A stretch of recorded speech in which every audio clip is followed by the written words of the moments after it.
Yes, hello, I am James Rowlands, and today it's the WNR437. It's Clash at the Castle and AEW All Out, and it's a massive preview show. We are not going to do a live show this weekend, which will become obvious in a couple of episodes' time, but we are going to get together today and talk about it. But luckily, I am not alone. I have the pleasure to be joined by the entire WNR podcast team. Up first, by my side, for every WWE and AEW pay-per-view, it is Jack. How you doing? Hello. I'm very excited to be here. Very excited for Clash at the Castle. I mean, it's a great weekend for wrestling, isn't it, really? So what's not to be excited about? Very, very excited. Without a shadow of a doubt, it's a huge weekend coming up for wrestling. And up next, a man who is our resident NXT and New Japan expert. It is Monty. How's it going? Between catching up on these two shows and the G1, I probably watched over 100 matches in the last month. But I'm ready to go. You see, that is the voice of a happy man. You can tell his love of wrestling is getting him through it. But you are surviving. Like I said, it's a huge weekend. I can't remember a weekend before we've had AEW, WWE, and an NXT show as well. Yeah, man, a packed weekend, big cards. It's just like I don't know. Honestly, I think I've heard rumors going back weeks that NXT were going to do something for All Out weekend, and we had Clash going on, so it was already a packed week with just All Out and Clash. Then you add Worlds Collide in there, so it's big time weekend, like you mentioned, in wrestling. Without shadow of a doubt. And last but by no means least, I quote Derek and the Dominoes. Gina, you got me on my knees, Gina. I'm begging, darling, please, Gina. Won't you ease my worried mind? I'm not going to do any more because I'm worried I will have a massive heart attack. But it is Genius Gina. Hey! Love the intro as always, James, and looking forward to this podcast. We've got a lot to cover in this one, so thanks for that. Well, thanks for letting me catch my breath. But yes, like you said, we have a packed show today with Raw and SmackDown, the review coming up, Clash predictions, Worlds Collide, news, and All Out. So let's begin with AEW. Dynamite, August 3rd. We get straight into the action. Jay Lethal beating Orange Cassidy. And then we see the Undisputed Elite return for the first time prior to the Footman in the door. Adam Cole cut a promo, revealed he's still not clear to wrestle. Neither is Kyle O'Reilly. That brought out the Young Bucks, and they said if they're not going to select Bobby Fish as their partner, they cannot participate in the Trios Championship, according to Cole. Although it meant to say you two won't be physically capable of doing the tournament. As the trio attacked and beat down the Bucks, Hangman Adam Page made a save, except the handshake from his former friends. But again, the Undisputed Elite, and I was going, wow. And they've not done anything, Monty, since. So I don't think they're off TV, but they did turn the Bucks. So I guess this was worthwhile. Even though Page did go with the Bucks in the end. But anyway.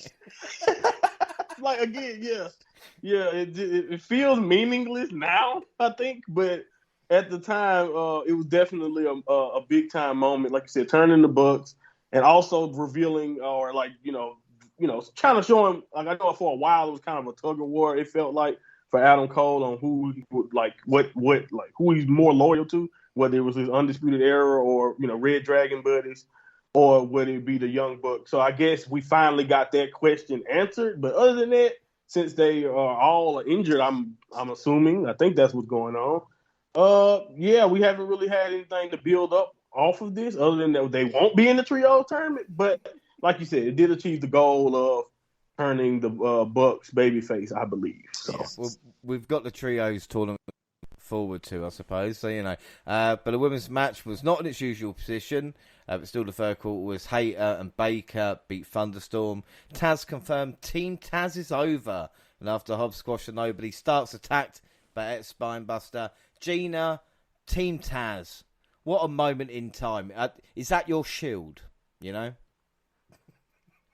I mean, it was, yeah. I mean, even I've kind of said I'm a little bit confused by where the storyline's going because it just seems like I don't know. I don't know whether like they're trying to they're ganging up on Ricky so much that like it seems is Will actually going to come to his rescue, but then they're doing that like QT's lot is doing that for like Will's benefit because he wanted that done. So it's confusing, but it's also devastating for me because I love Team Taz, so I don't really know how to feel about it.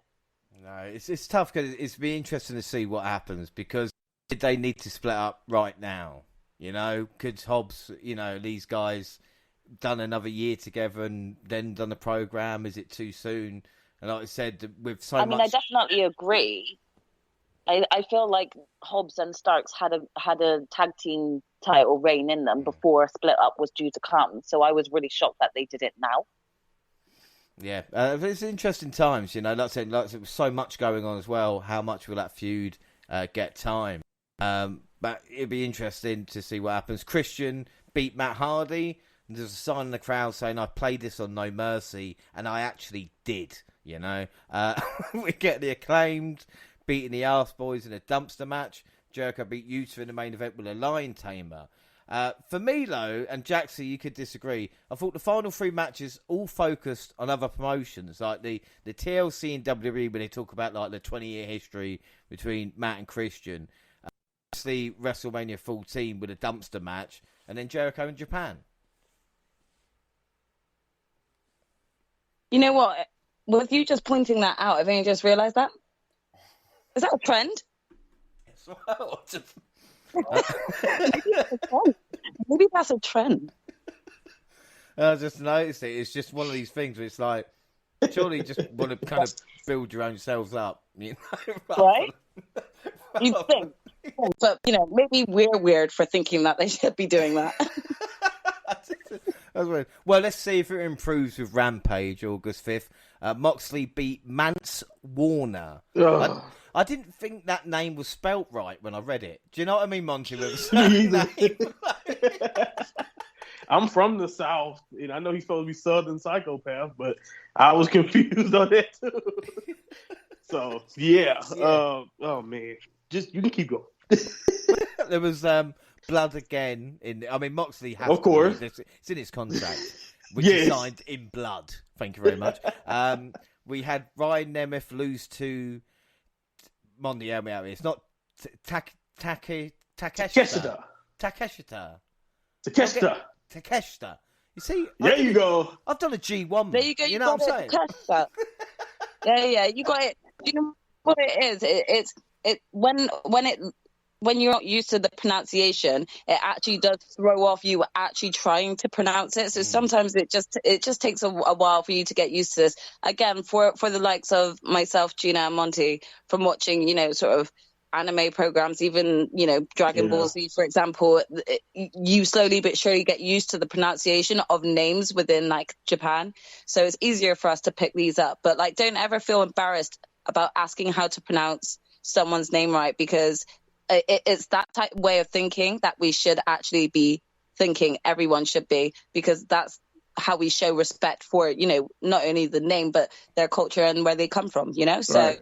Don't be embarrassed if you pronounce it wrong and you ask, you know, whether or not that's a correct way of saying it. No. But Aoife Valkyrie in the next UK. There you go. That's a good one. Because you would not believe that it's spelled the way it's spelled. if you see that spell, when the first time I read it was like, huh? Oh, I was so confused. Like I had to go to YouTube and was like, all right, please, someone say her name. Please say her name. Madison Rayne beat Layla Gray in her AEW debut. Remember when Madison Rayne to AEW was a big deal? You see, they've saved the women's division here. Let's talk about it. Swerve and Our Glory beat Nice and Josh Woods in a no DQ match. Haven't AEW got enough talent then to bring like lumberjacks in and stuff? I just don't get it. Don't get me wrong, the German Tilly looked good, but do you remember, guys, when we made a big deal with Battle of the Belts? You know, the first event, and we were like, yeah, we've got to talk about it. Well, it was the third one on August 6th. The TNT title, Wardlow beat Jay Lethal. Thunder Rosa retained against Jamie Hayter. Claudio beat Takeshita with the Ring of Honor World. Yeah. Gina, did you see Battle of the Belts? Yeah, I think I did. Yeah, I've watched so much. I've watched so much wrestling, as Monty said earlier, in the past few months. My brain is just fried.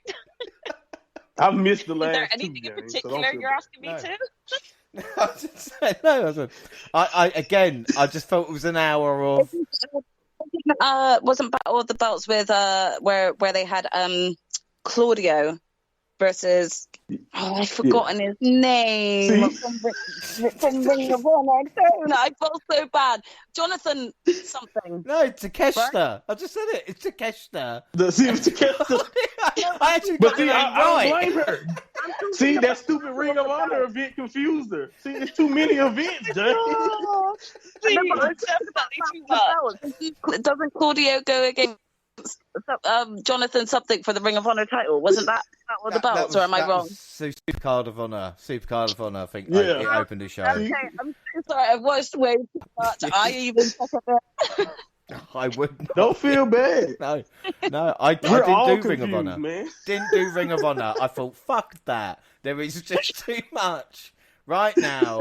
When new wrestlers, Boris Woodlow or something like that. They're probably a great tag team, but I just can't. There's too many. We move on to Dynamite, August 11th. We start with no signal to the venue, which is great. Because I don't want to watch it, you know.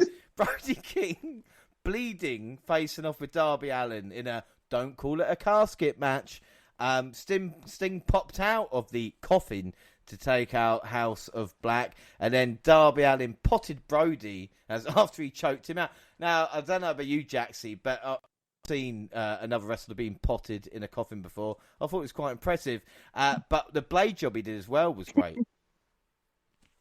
Yeah, I mean, I actually enjoyed this match. I thought it was very entertaining anyway, but, you know, there was a real part of me that was going, Sting's in there.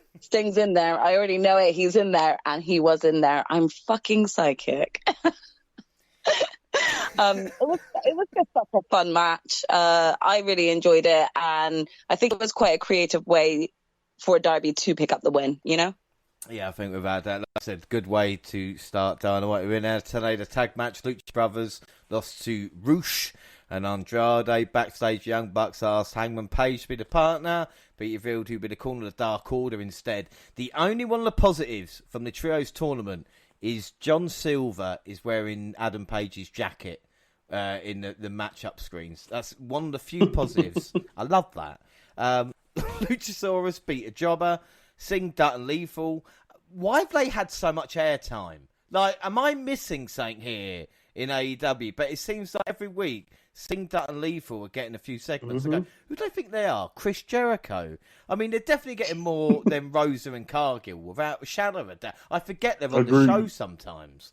Wardlow and FTR ran them off. Great way to use FTR. Ricky Starks beat Aaron Solo. Gina, it's great to see Ricky beating jobbers. You know, that's why this is a push. I mean, I think like if you're a wrestling fan as well, when I say a wrestling fan, as an indie wrestling fan, you would know the long-standing history between Ricky and Aaron Solo as well. They actually wrestled together and were a tag team sort of in that scene for a long time. So for some fans, watching this match is a little call out back to their sort of tag team run, and it was exciting for them to see these two go off. But again, for new AEW fans, in their eyes, yeah, Aaron Solo's a jobber. So I can't really blame them. I can't really blame them in automatically thinking, oh, Ricky's going to win this because this factory is just, you know, jobbers galore. But to be honest, I do feel like QT in that the one good thing I will say about them is that they're consistent. Yes. They are consistent. Wherever they're needed, they are consistent with their characters, with their stories.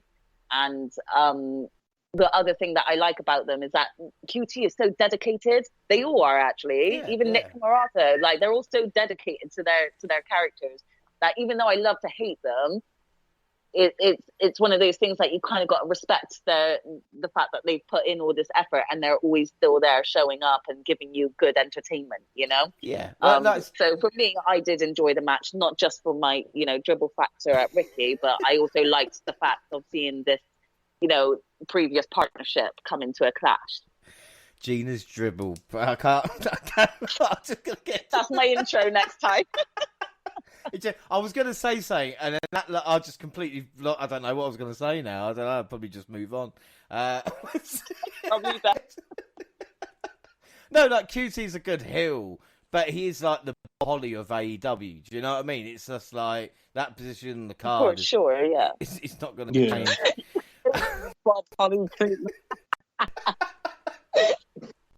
I appreciate it. I don't know why I think that's so funny, but I do. Well, with TBS title on the line, Jay Cargill beat Madison Rayne, and that's it for Madison Rayne now, I suppose. Cargill is 36-0, but Rayne got a shot before Statlander and Athena. And Athena debuted wanting a shot, and it's like, yeah, instant impact, wait 6 months or whatever. She actually has done nothing in weeks. It really, really strange. And then the AEW Interim World Championship, Moxley versus Jericho. Moxley kicked out of the Judas Effect and managed to get the victory by tapping him out with a rear naked choke. And then we see the big brawl happen until CM Punk made his return and cleared the heels for the ring. We see Punk and Moxley come face to face in a tense stare down. So CM Punk returns. So Jaxie, he saved AEW now. Who, Punk? Punk saved it. He's back. He's back. Everything's going to be fine. Punk came off to get rid of the scraps so that he could actually command John Moxley's attention. That's all he wanted to do. We could all see that. We'll be interested to see what happens there between those two. Rampage, August 12th. Danielson Garcia face to face. Mixed tag, Guevara and Tay beat Dante Martin Sky Blue. That was for the AAA mixed tag titles.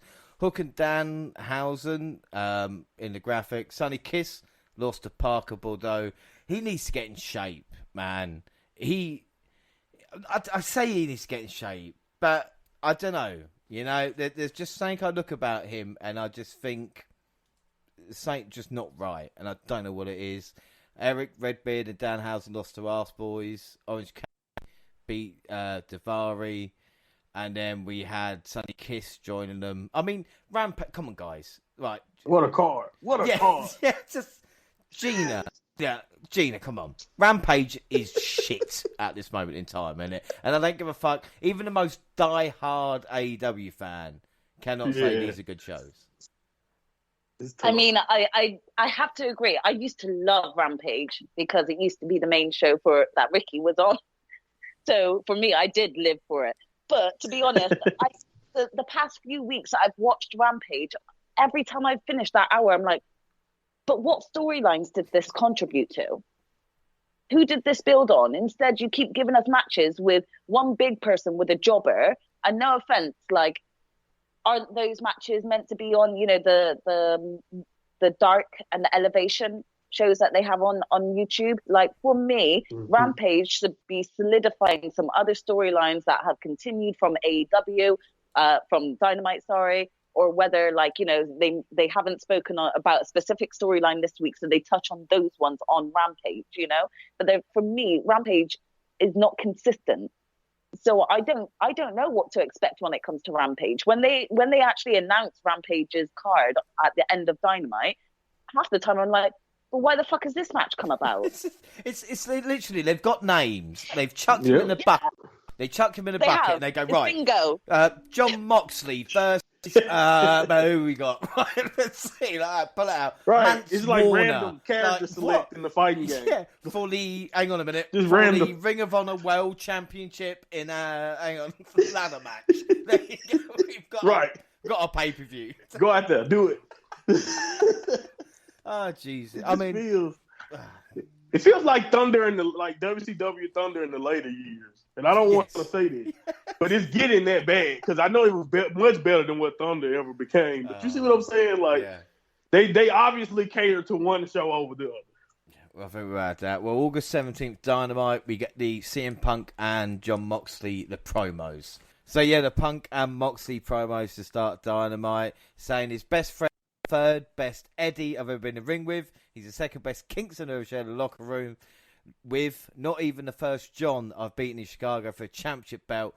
Definitely not number one there. We see, look out, ladies and gentlemen, CM Punk dropping pipe bombs. Moxley said, you think you're the best wrestler in the world. Most of the time, you're not even the best wrestler in catering. Punk replied, you could be the heart and soul, I'll be dollars and cents. Moxley told Punk, we both know you ran out of fights a long time ago. And Punk said, if I touch you now, I'm afraid you're going to bleed all over me. Monty, man, again, this was brilliant. Because this is the Punk with a bite in him as well, you know? Yeah, it was spicy, wasn't he, man? Like, it was that first time we've seen him in a while, and he, just came out swinging. And the funniest thing about it, when he brought up Hangman, I was like, you waited months to break up. You sat at home for months thinking about what Hangman did. But anyway, besides that, yeah, this is the right amount of energy. It really got you hyped for what they were going to do next. Yeah, Punk woke up and chose violence that day. Yeah.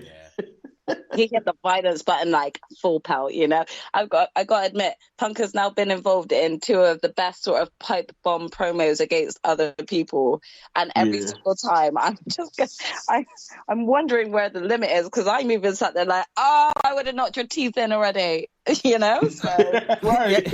The only thing I worry about is people going to come up like Vince Russo went to WCW to destroy it. People are going to say CM Punk is undercover with WWE, gone to AEW to kind of cause all this kind of shit stuff. Oh, goodness. Because the thing is, he keeps referencing WWE as well. It's like, stop going on about it. You hate it so much. Stop talking about the Eddies and the Kingstons. Yeah, but so does MJF, and MJF has never even worked for the goddamn company, so... I bet you any money it seems like an AEW thing. Tony's added into their contract, anytime you mention WWE, I'm going to add another 10K onto that. Yeah. Right? What That's what it feels like. Yeah, they get bonuses for any little ribs at the competition. That's what it feels like. Well, we actually had some wrestling up next, and it was good wrestling. 2 out of 3 falls. Danielson versus Daniel Garcia. Garcia got the first fall after wicked pile driver and then a dragon sleeper. Bryan got busted open, managed to even the score using Garcia's momentum against him, and he applied a triangle choke to Garcia and transitioned into the LaBelle lock, of course made famous by the late great Gene LaBelle, for the submission victory. Afterwards, Jericho came out to get into Danielson's face. Garcia stopped him, smacked his finger away as the fans chanted, "You're a wrestler." Gina, this was great. This, you know what I mean? This is what I love about Dynamite. Yeah, definitely. These are the sorts of things that I didn't see happening or didn't see coming along at that moment in time anyway. I did eventually think that maybe something was going to break down, but I didn't think maybe it would have happened this week. So I definitely wasn't expecting it, and it made that whole segment a lot more enjoyable and like, oh shit, for me, because I just kind of was like, oh, they're doing this now. Okay, go on. Because another thing that I feel is that I wasn't the biggest fan of Daniel Garcia. I'm not going to lie. I felt like he was a teenager with an attitude problem. And I know that that's his persona, but I just didn't warm to him. So every time he came out, I was like, I don't care. But again, working with the Jericho Appreciation Society, with the people who are in amongst that group, and now kind of merging into the Blackpool Combat Club group as well. Like all of these wrestlers that he's working with, they're definitely helping elevate him, because I feel so differently about Daniel Garcia now than I did like a few weeks ago. So I'm definitely enjoying this storyline. I do think we could see less of Jericho now. Yeah. Like I wouldn't mind if Jericho just wants to stay on commentary, because his commentary is great. I'll always appreciate it, but I'm starting to get a bit sick of him now. And I didn't think I would, but I am starting to get a little bit like, oh, here we go again. Let Jake Hager come out and just do his shit. Well, no, the thing is, there's nothing wrong with Jericho, but when it's like you said, a segment every week, and then people like Athena or Jay Cargill or any of the other vastly talented Miro or, House of Black are not getting time. You're thinking, don't make the same mistakes that others have made in the past. Give this talent time, because it's now, otherwise it'll be history repeating itself. Oh, we don't go on TV because we've got to put these guys because Jericho pops a rating. I definitely agree with that. Yeah. I definitely agree with that. And I was going to touch on that when you actually came up to the match card and saying, like, the whole Jade Cargill, TBS Championship, Athena, none of it is getting consistent storylines every week. It's kind of every other week.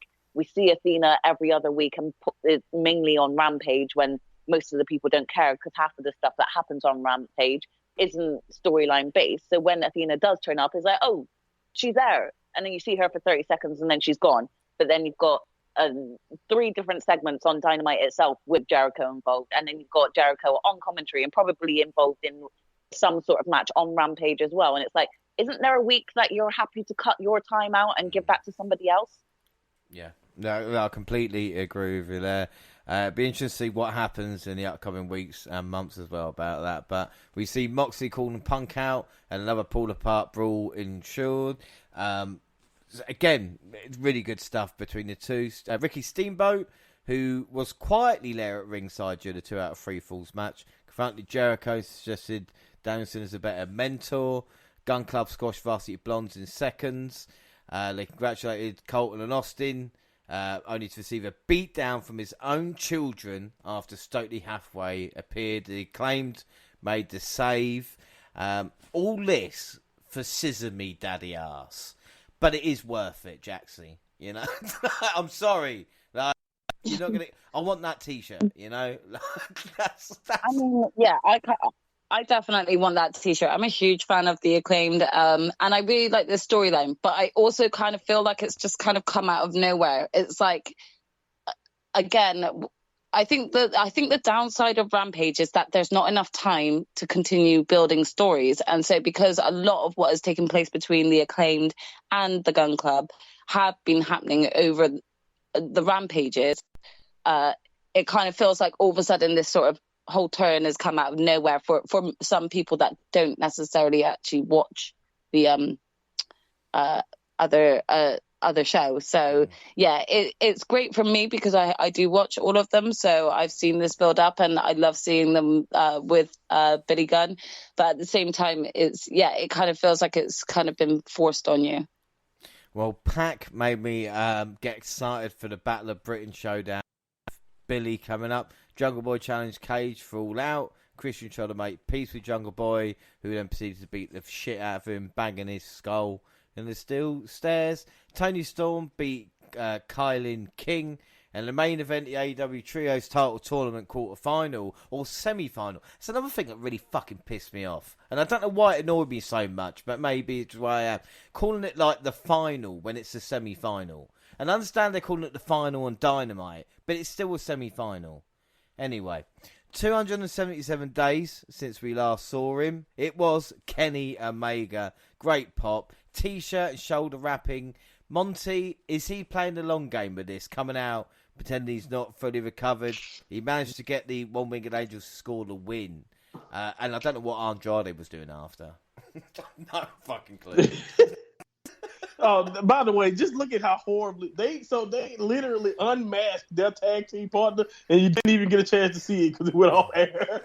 So nobody even cared about poor Dragon Lee. By the way, he didn't get much of anything yet. I know what Dragon Lee can do. He's an awesome luchador. He's a former junior heavyweight champion in New Japan, so he's great. And he only got he only got his suicide dive spot in, basically. But other than that, this was all about Kenny and the Bucks showing off what they can do and just refreshing you on how fun that they can be together. Kenny, obviously, I don't know. I'm with you. I'm curious, though. I don't know if he's actually still dealing with something because he did have a long laundry list of injuries. Or is it something going on? Is just like you said, him playing the long game? Is this an angle? Is this something, a way to safeguard just in case they don't come out as trio champions? I don't know. But we'll have to wait and see. But it was definitely great to see Omega back. Great to hear the crowd reacting to a lot of his moves again because it has been a while. But him coming out in the shirt and then still looking still fighting with the harness on his shoulder, still looking really wounded. Even and I don't want to skip ahead, but since then he's continued to still look battered, or like you can tell he's come back from injury. So I don't know. I'm with you. Part of me believes he probably still has something going on though, because he had a plethora of things wrong with him at the same time. Yeah. Well, this is the thing though. I always remember the New Day, the New Day with their attire, and it was just like white, and every week they get colour added, and it was because of the return of Xavier Woods, and it was just like that. It's Easter eggs for people who we are watching it consistently. I want fucking Easter eggs. You know, I want you know what I mean? That's when you know that they're really kind of giving back to those long-standing fans when we actually get those Easter eggs, you know? So, like, I appreciated that from the New Day, and if this was, like, kind of a sort of telling from Kenny, I really wouldn't be mad at it. I just hope that it's that, and it's not that he's come back too soon, because like you have said, James, he did have a long list of problems, and the one worry I have is that he's come back before he's like fully 100%, and then we could potentially get him injured again shortly, 3-4 months down the line. So I really hope that that's not how things end. That being said, just to touch on that trios match, like Andrade, you do realize that these trios belts will be around for a long time, so you might not want to fuck up like your third person in case you get another chance to go for them again, and you ain't got a third person because you unmasked your luchador and you just disrespected him. Who's going to want to work with you now? You know? So I was just thinking to myself, why are you turning so quickly? You only just became a team.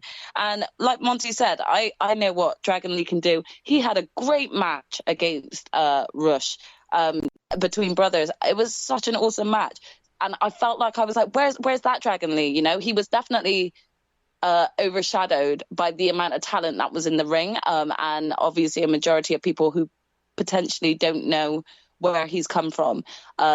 Obviously, like you said as well, is about the Elite, about Kenny's return, and I get that, but I do feel like it's a bit of a shame that was like the team that Andrade's team had to face, just because of that was also like AEW fans for an impression of Dragon Lee, and I just feel like it's not the greatest of impressions when straight after the match you're having his own brother and his other tag team partner unmasking him and disrespecting him. It just kind of like it felt like it didn't fit, having the whole unmasking thing. So I just don't think that needed to happen. Well, this is the thing, and it's weird, and I wanted to mention it, but it's another one of my annoyances with AEW. It's like, so Andrade and his crew will have a match on Rampage or Dynamite, it's a squash match, and then that will make them contenders for either a championship or a big match-up.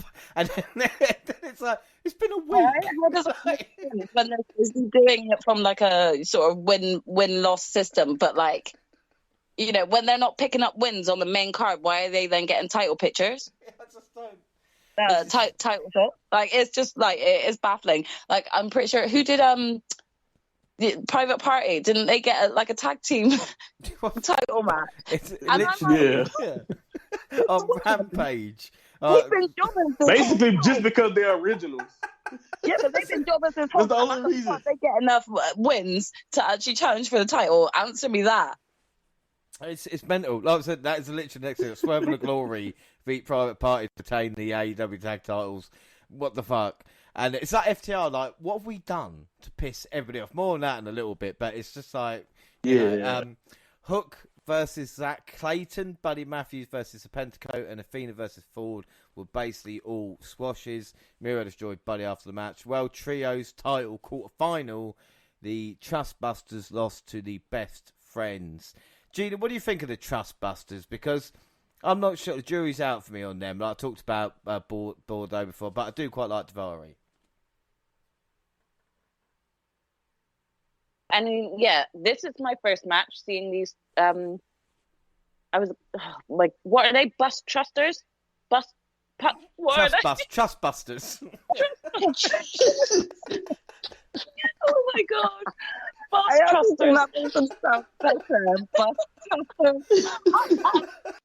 Ghostbusters. Yeah, it sounds like that. I mean, again, I haven't seen these guys wrestle before. I didn't really even know who they were. So for me, I was really excited for this match because I didn't know who they were, and they kind of gave me like a similar feeling as to how I felt about Tom Lawler when I first saw him in the G1. I was just like, no, I just don't like them straight off the bat. I'm not going to lie, the match was really entertaining. I'm not sure whether it's, just because of how great the Best Friends are as a trios tag, that helped like make me enjoy the match more. But the other team were okay, but I was more interested in Best Friends, like I knew I would be. So I wasn't wowed by them, but I was like, okay, you gave them an okay match, but yeah, I wasn't exactly thinking that they were going to go far in this tournament. No, doubt. But again, it's weird. Just think about all the great trios in AEW. All the combination is like Trustbusters. You're like, hey, what? Who is the dude in the tank top? Yeah. Who is that? He's been wrestling. Who is the guy in the tank top? 20 years, and I'm just like, what the fuck? And again, Parker Bordeaux, I don't know if he's taking the wrong kind of hormones or whatever he's doing, but again, he has to be careful at this moment in time. Yeah. Last Dynamite, August 24th, we start with an in-ring promo. Yay! Jericho, yeah! Garcia, which actually did nothing to add from last week. There was nothing.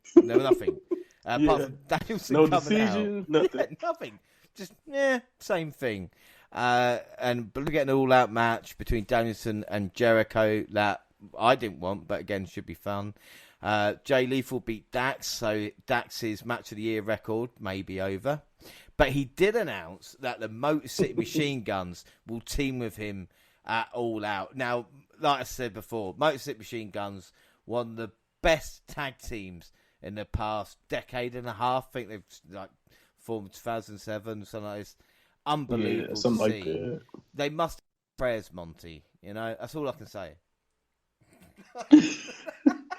The saving grace is that they will be in there with FTR, and that that'll be fun encounters. But yeah, I'm not really. I don't know. I'm always excited to see them, so I'm pretty sure the result will be fine, especially once we get to the show. But the way this was done, and like we talked about, all the camera time Jay Lethal and company has gotten over this, and I'm assuming Jay Lethal, obviously with the way he's acting, still a heel. Motor City Machine Guns, I know that they're talented enough to play heel, but Motor City Machine Guns are, very, very hard to like, honestly. So it's really funny to me, or this even feels random, if you see what I'm trying to say, even though I do understand the connection Jay and Sanjay possibly has with Chris and Alex. So this is whatever, but I think the match will still be fine. But yeah, I'm not really big on how we got to this point, I believe. I remember showing Dan a bit of Impact Wrestling a couple of years ago,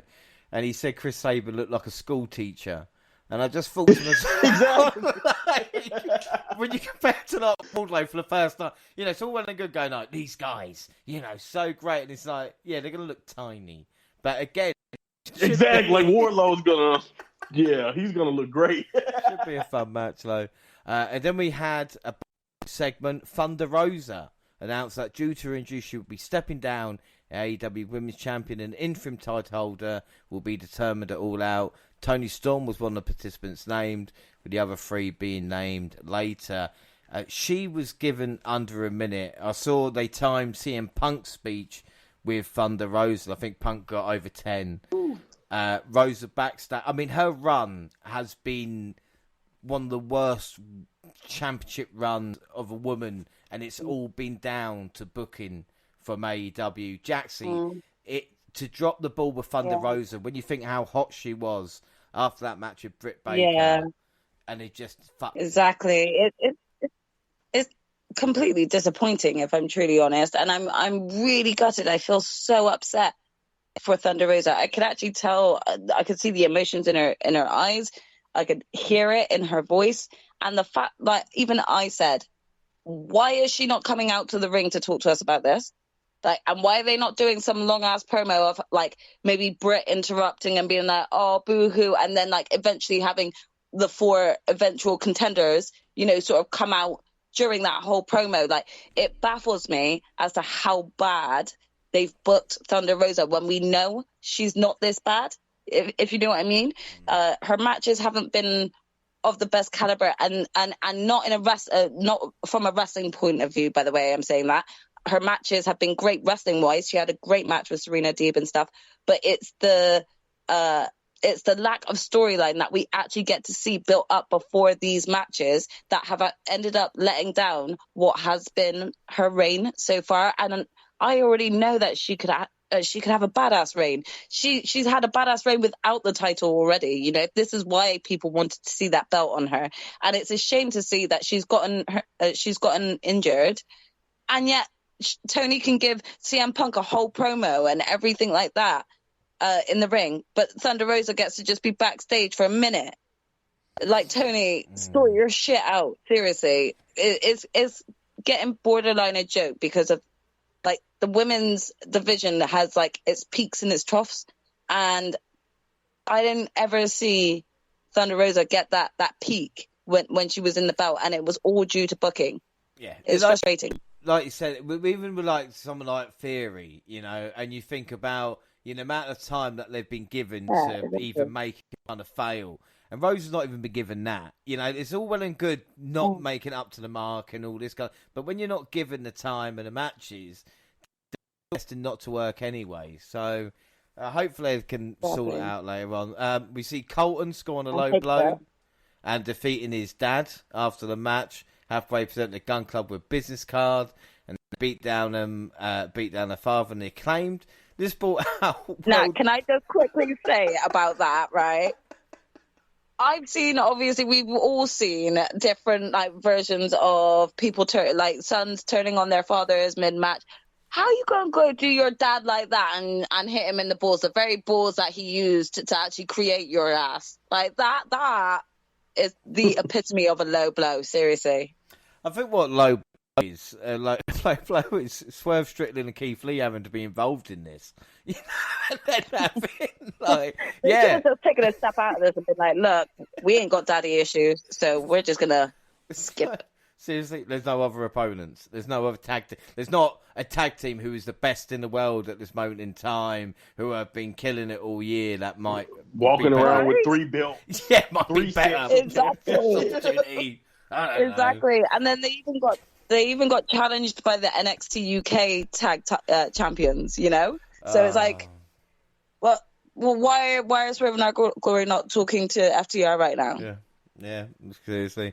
Hometown competitor Kylan King, born 30 miles from host city Cleveland, attempted to upset rival Pittsburgh Dr. Britt Baker. She didn't. Afterwards, Baker cut a promo on Thunder Rosa and Tony Storm. Jamie Hayter attacked from behind, and Hikaru Shida made us say, where have they been storing Shida? She came out, and just like that, we had our 4 competitors for the interim World Championship. And then the main event, billed as one of the most significant matches in AEW history, the undisputed AEW World Championship match between Punk and Jon Moxley, was a one-sided squash match that probably created more questions than answers. Punk threw a kick early, apparently re-injuring his foot and leaving him screaming and ugly. Moxley took advantage, elbowed his opponent and put him down with consecutive Death Riders for the win. Moxley celebrated. Punk lipped off in the arms of referees, his best friend Ace Steel, and no one really know what we just witnessed. Gina, what were your thoughts on this? Because I thought we still got a trios match. It's a bit of a weird positioning, and then what happened? I was just like, huh. Yeah, I'm exactly the same as you. I kind of was expecting this match to go on. I completely forgot that there was another match after this. I thought this was the end of it, like it's going to be Mox and Punk, and that's going to be it. I was completely shocked. I think I went to make a drink or something, and I had Jaxie in my ear whilst we were watching it, and she's like, "Wait, what?" And so I just ran from the kitchen all the way back, like, "What's happened? What's happened?"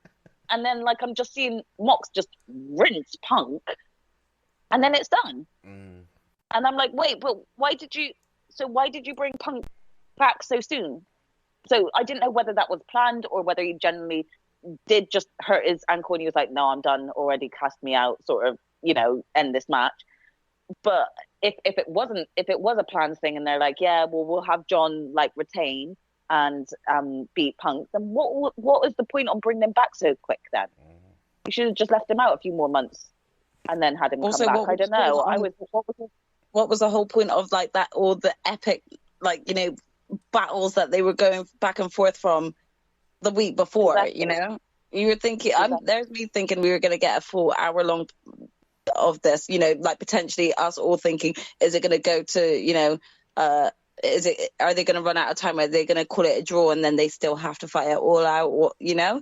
And I also just want to clarify, while she was in the kitchen making her drink, I was just shouting the same thing over and over again. One and done. One and done. I couldn't help myself. It just, like, I had no idea what was going on. And that's when I know shit is hitting the fan. I'll be hoping if I hear that on Saturday, I know we're in trouble. Monty, though, man, you mentioned it earlier, and you mentioned the fun. We talked about Thunder with Rampage. And for me, this reminded me of Nitro. I mean, I don't mind it as a story, but again, it's the world title, you know? Like, yeah, I don't know.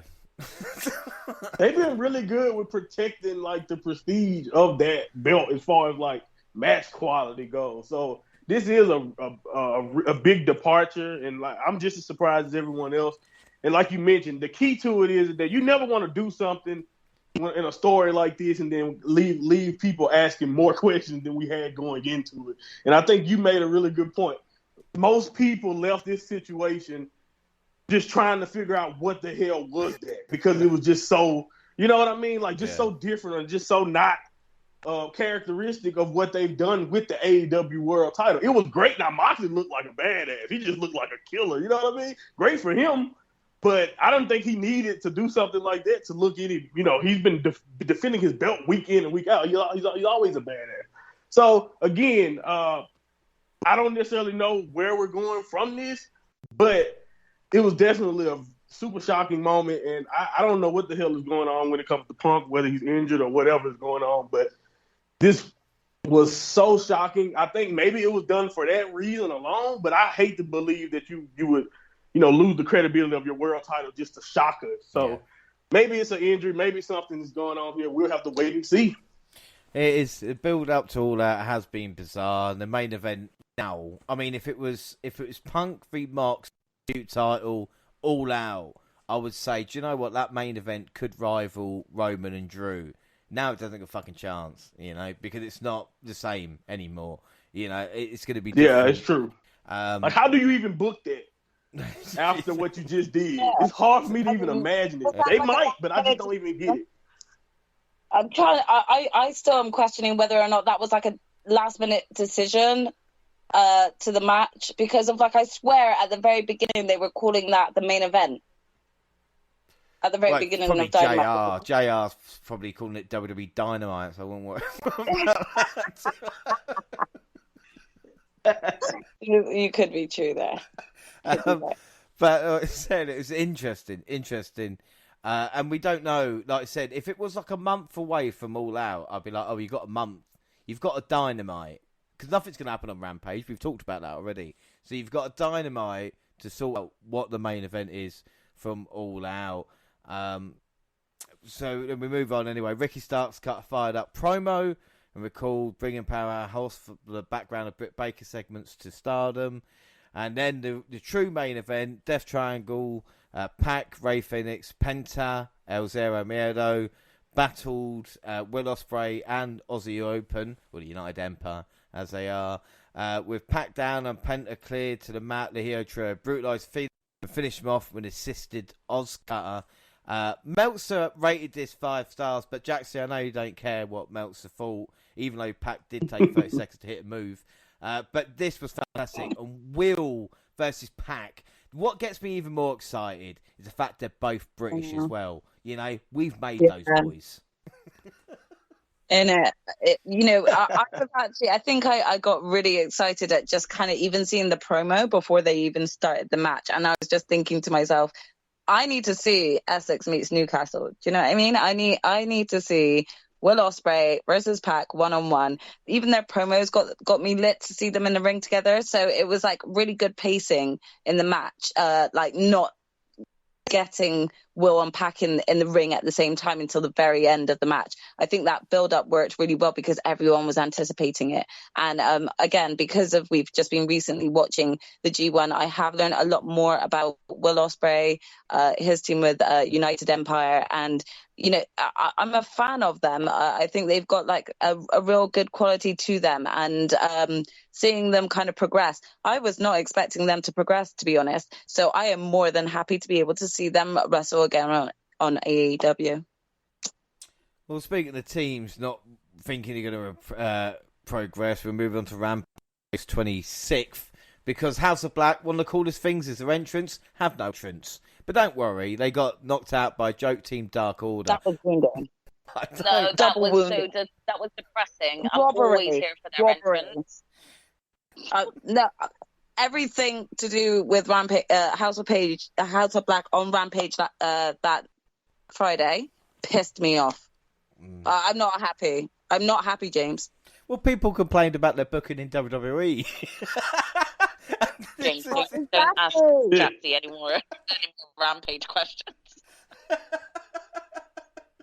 The only thing good about this is that Miro and Malachi might fight, so maybe Sting and Darby came out. Yeah, Sting and Darby came out. It's gonna be a 6-man problem. Never mind. We all know that the trios belts should have gone straight to House of Black straight away. It should have. It should have been them straight away. Sorry. Yeah, as much as I love seeing a face team with the belts, with this being the start of the trios like belts being a run, having like a heel team come across so dominant and just consistent, House of Black would have been the perfect team to put those titles on and have everyone constantly chasing them for ages until you finally build up to have Death Triangle come and take it off of them. Like, it's not rocket science, Tony. What the fuck were you doing? I know you want to push for Malachi Black versus Miro, but I'm not happy about this. I'm sorry. No. Tony, my sister's not happy. Yeah, shit. And we're in trouble now. But again, the good thing about Tony, he knows the good record when he sees it, and he thinks 6-14 is good enough for a TNT title match. Hollywood Hunk, not Ziggler, lost to TNT champ Wardlow. Lost momentum for the Wardlock. And we talk about why heels are so important in wrestling. Look at Wardlow coming off the MJF match from the last pay-per-view. And then we got another squash as Hobbs beat just some poor bastard. And again, Ruby Soho. Ortiz and Ruby losing to Tay and Sammy. Do you remember Soho, the jokes Britt Baker were making about sitting in catering? Was it about WWE or AEW? She's been in AEW a year now, Ruby Soho, and has done nothing. It's just not good enough, you know? Again, this women's division is actually just becoming a shambles. I thought that they brought that girl up from, was it Impact or some or Ring of Honor? I don't remember. I thought they brought her up to like start making changes, and all I seen was her getting her ass beat by James. Madison Rain, the one that had Dynamite matches and then went. Yeah. Why did she get a shot right away? Why did you get a match shot? Ruby Soho sat here in catering. Yeah, exactly. Like sugar or milk in her coffee. From the AEW statement that they released, I thought she was getting brought up to actually work with the women. So why the are you getting a championship opportunity? It was a squash match. Yeah, and then finally Claudio beat Dustin Reynolds for the Ring of Honor World title. Yeah, Rampage has not been good. But again... At all. It's crazy because it's even behind the scenes now. AEW is just... I was saying this to Monty. It just took good change for WWE to Tony to just lose his fucking mind. You know, that's what's happened. So we'll talk about... We've got loads of shit to talk about still. Definitely hit the panic button since Triple H has taken over because... Took it badly. Yeah, I don't know what he's doing. He's struggling. Right, so we got CM Punk we'll talk about first because, as we mentioned before, John Moxley was obviously he was happy for the squash to happen. He even pitched the idea where Punk said eventually agreed. They indicated that the All Out plans have changed multiple times. No fucking shit. And we're talking about CM Punk's reputation backstage, not just because of Colt Cabana. Monty, you mentioned, of course, the Adam Page stuff as well. A lot of people feel they don't like Punk. The type of dignity one would expect at work. Well, it would be interesting to see kind of what happens there. So, Monty, with CM Punk, it's just... I think WWE said when Punk signed for AEW, and this is a tweet that's been circling as well, was like, let him give AEW a headache. Are we seeing that now? Yeah. But again, not to just cut you off quickly, but isn't every wrestler like that? Yeah, to an extent, it's a lot of, people, especially once you get to that higher tier, you've got stories about a lot of wrestlers over the years who may have had ego or may have rubbed portions of the locker room the wrong way. I mean, how many times over the years, John, can you think about where someone was like, the locker room was split, or like even back in the HBK days when it was the clique pretty much versus everybody. You know what I'm saying? So this is not really that uncommon with people like that, and it's not even uncommon with Punk. Like you mentioned, he had the same reputation in WWE as far as like splitting the locker room, having people who really liked him, really rolled for CM Punk, and then having people that didn't like him and still don't. And like I said, the thing is, it's all about what's true and what's not true, because a lot of stuff is rumors. As far as him being happy in AEW, it's hard for me to believe he's not happy there, because a lot of stuff has been going his way. Is when you think about it, as far as like the way if you believe what they said about him saying that he wanted to be Adam Page, and that's what ended up happening. If that's the case, then it's hard for me to believe he would be unhappy with AEW. Would people be happy with him because he's saying stuff on social media that seems to be pro the boys and all of that, but people don't think his actions are really matching up with that backstage? I've seen different types of opinions about that. Either way it goes, CM Punk, no matter where he goes, he's always been polarizing. So I don't want people to forget that. It's just not that hasn't really changed. And that is on him and his actions. But what really was interesting to me, like you mentioned, the timing of all of this. Like you said, when everything was going, AEW's been on the road. They've had some of the greatest pay-per-views over the last few years, and you couldn't hear a peep. It feels like that honeymoon period, even whether it's with CM Punk or whether it's just in AEW in general. That honeymoon period seems to be ending when it comes to all the things that just seem to be seeping out of AEW at one time. Yeah. I mean, like we said, we could spend an hour on each of these subjects. There's so much going on in AEW at the moment. Yeah. We'll move on to CM Punk quickly, talk about Thunder Rosa, because they're talking now. Again, it's another thing that annoys me, leak story. Who's leaking these stories? Who's talking? Exactly. Who's saying? Apparently, Thunder Rosa talks down to her opponents, or the ones that are featured on Dark and Dark Elevation. There's been rumours of her sandbagging opponents. She even made a T-shirt for that. Yeah, she's still... Stiff broke Jamie Hayter's nose, and apparently the rumour was she ran back and hid in the toilet. Sandbagging? So not letting your opponent pick you up, basically, in a wrestling match. Like putting your weight really down to make it harder on your opponent. Like what she was accused of with Shafir, Marina Shafir. Like they said she was working against her, basically, kind of like that. Okay. That's what they mean. Okay. So sorry, I was shocked by that word. I thought I pronounced it. I don't want to say teabagging accidentally, but of course, it's just sandbagging. There's someone calling her out. Apparently, after she broke Jamie Hayter's nose, she went backstage and hid in the toilets and didn't go to see her. But then rumours have come out and said that actually she spoke to him. She usually keeps to herself anyway. But it just feels, again, it's like, oh, you're upset Thunder Rosa's lost her title. Here's a little story about her. Or am I wrong to think that, Jaxie? No, it's really hard because we all know like how much social media can take things out of context. It's like all these little small whispers that can go from being one story to another. But you do get apprehensive, especially with, the sort of current running time we're at. A lot more people are speaking the truth about what goes on behind the scenes. There is a lot more of a platform to be able to show the behind the scenes of things. So you never necessarily really know. I don't want to think this, because it's a bit sad to like sort of see that, and I don't want to believe it. So unless we actually have, sort of irrefutable proof of like wrestlers actually calling her out for it, I don't think that we as the fans should get ourselves involved and therefore be taking sides. Like it's not really anything to do with us.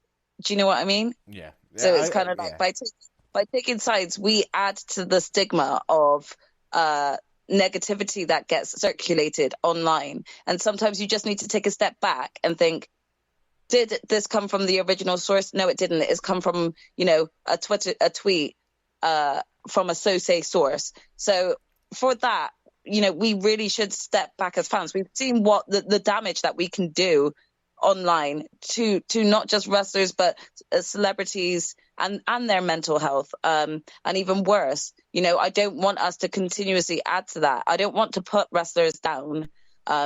If they've got issues in the locker room, backstage and stuff, that's on them. That's their personal lives. We shouldn't really be having a say on it. We should just kind of see it and not say anything, negative.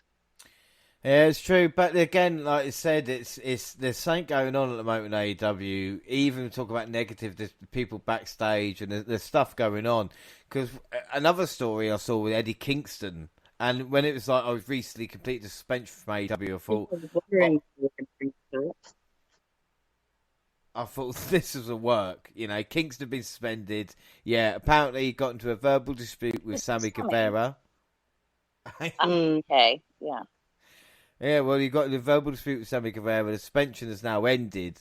Apparently, he did slap him, which, again, when I heard Eddie Kingston slap Sammy Guevara on stage, I just assumed it was a work. It is not. Kingston has said, the truth, I wouldn't lie, I was wrong for being unprofessional. That is a blind fact. He did what he did, and the public can judge. But no, in fact, I was wrong. This is coming off Sammy basically making fun of Eddie's weight on a promo and Eddie losing his shit. But these two guys were scheduled to be all out, and it ain't happening now, which makes me believe this is true. Gina, Eddie Kingston going around slapping people backstage. I mean, I don't really see the problem with this. For me, I'm like, yeah, that's Eddie Kingston for you. But to be honest, as far as I have seen Eddie a lot, he is always so respectful and things like that. And we have seen a lot of this lately with the body shaming of wrestlers. Like Adam Cole got it in the neck, and the first person jumping to his defense is Eddie Kingston. And for Sammy to include it, like, again, I know that you can touch on personal issues and make that a great storyline. That's kind of what they're doing with Seth and Matt Riddle here. So you can do that, but like for me, body shaming is probably one of the worst things that you could probably try to put into a production, especially now. Back in like the Attitude Era of WWE, that was sort of a thing because that was kind of a thing in all areas of life. But now we have grown in, the 22nd century now. We have grown and we know that body shaming is not just hurtful to the people who are involved during the wrestling, but also people outside of wrestling, fans. That sort of stuff can really hurt home, and it's just not something that should be promoted at all in any way, whether it's a storyline or not. So for me, I can't blame Eddie, because it would be the same for me if someone had turned around and body shamed me. I'd probably slap them first, and then I'd say, "Wait, I'm sorry," but I think the difference is, what concern is it of you of my weight? So. But the problem is in the wrestling ring, that is, an entertainment, whatever it is. Backstage, that's assault. Yeah, but it's not necessarily going to do it any better of a wrestler, though, because we've seen big men in the past, and they've had really successful wrestling careers. We shouldn't judge someone's weight from them being from them performing in the ring. If they're performing in the ring and they're doing their job, who cares what weight they are? It's like, yeah, it might not be appealing to look at. But the thing here is obviously he shouldn't have hit Sammy behind closed doors in a way. You know, he shouldn't have hit him backstage because, like James said, that is kind of assault. It wasn't sort of within a wrestling like complex. So for that to happen, it was him losing his cool. But he probably had that built up from, again, like I said, he came to sort of Adam Cole's defense. I think he's come to a few other people's defense who have been body shamed just by fans online. So I think because it hit home, I think it really Sammy just tipped him over the edge, and it's not an excuse. It's never an excuse for anyone, but I can also sympathise with the situation. But again, and then it's like I said, this is why the line in wrestling is so delicate as well, because the case of something Sammy says in heel character gets rolled up like that, and then you obviously mention, I mean, stuff like Christian with Jungle Boy, you know, mentioned about his dad and stuff like this as well. It's like, it's too far. Like, oh, we accept it that night. But it's even like, you know, Brett and Shawn way back when. I was right to say that, but when you've actually said it, you know, there's a kind of right different bits to it. Monty, what are your thoughts on that? And what are your thoughts? Because again, talk about it. FTR are not going to be part of AEW Fight Forever, where we'll go more in depth. Fight Forever at some point. And again, it says on here that they were not too happy about the decision. And on Twitter, we got told, explained, fair enough. So again, is this like a storm in a teacup? All right, so as far as the Sammy Guevara and the Eddie stuff go, I agree 100% about all of it. The thing is to me is that when Sammy put out his statement, he was, you know, referring to it being continuing saying stuff that he was in heel character and all that type of stuff. But before that, he said, you know, everybody has a line that he can't cross or whatever. And he's, you know, they would come to him and talk, but he never really cleared up if he ever tried to go to Eddie before that either. But anyway, again, it's not our business. I agree. Eddie definitely shouldn't have put his hands on him, but it was definitely something that Sammy asked for. So it was one of those things, but it does make you wonder, you know, what's going on backstage, because not to say that people won't get hit in WWE or like stuff like that couldn't happen in WWE, because it could, but like you mentioned earlier, you know, how is all of this getting, you know, of course with the suspension, it had to be brought up, but it's just like all the details and all of that, no one can keep their mouth closed about anything, it seems, when it comes to AEW. As far as the video game. I also kind of want to quickly point out a common denominator in here, that it being Sammy Guevara. This is like, how many times has his mouth gotten him in trouble? You'd think he'd learn from his first mistake. Of other people. Ethan Page, I believe, Scorpio or whatever, didn't have problems with him. At least that's what they claim. So I agree. Like, something has to be said for that too. I mean, so it's like there's only so much talk you can do before you're going to get smacked up, Sammy. So be respectful. End of. 100%. As far as the game goes, though, James, FTR being left out really puzzling to me, because one of the demo footage I saw, wasn't that Adam Cole? And I don't know. Help me out here. I don't know. Time is very funny to me right now. But FTR has definitely been in AEW a lot longer than Adam Cole, right? Yes. Or am I losing it? No. That's what I thought. So I don't. Even if they got a good explanation, it still looks weird. Right. They're former AEW tag champions. Like, it's just really hard for me to understand how they get omitted. So immediately I'm like, okay, well, I better not see any Keith Lee's or Swerves unless it's DLC or something like that. Like, it's a lot of people who won't be on this game then, in my opinion, if that's the case. But who knows? We'll see. But it's not a big deal. Probably a bigger deal if people making it. But again, it's one of those things where it's like, wow, okay, that's weird. Right now, I did catch up with Briscoes versus FDR, 2 out of 3 falls. It was top tier stuff, but I do think the first one was better. I'm going to get really angry emails now. We'll review the last Dynamite and Rampage if we care on the All Out. So we've just got to run through the card of what is there of All Out, and to give our predictions for it as well. And we've got there's a new pre-show now. They're going to call it 0 Hour, which Ring of Honor used to do, but now it is 0 hour. And they've announced that Eddie Kingston versus Tomohiro Ishii will be part of that. So that's kind of, as soon as I saw that and it's not Sammy, I thought, right, they've gone different directions. We're finally getting Ishii on AEW. Yeah, that's it. This is a rematch from Capital Collision, I think, or one of those events. Oh, cool! I didn't know that was happening. I'm excited. Yeah, should be fun. It's pre-show, so we'll see. But yeah, a nice way to kick off everything. Or will it be the last show of the kickoff? I guess we'll see. Last match of the kickoff. Like I said, we haven't got the complete matches yet, so anything that we don't have at this moment in time, or any matches get added, then we'll do that, and then let everybody know afterwards as well, because you can't pick a main event that isn't there. So Ishii versus Eddie Kingston. Monty, why don't you start us off? Which way do you think it's going to go? Yeah, as much as I would like to see Tomohiro Ishii come out the victor and first, I don't know if this will be the first time, but probably the first time a lot of fans get a chance to see what Ishii can do in AEW or in the AEW format since he showed up on like a random rampage, I believe. So, yeah. So as much as I would like for him to pick up the victory, I believe Eddie Kingston will probably win.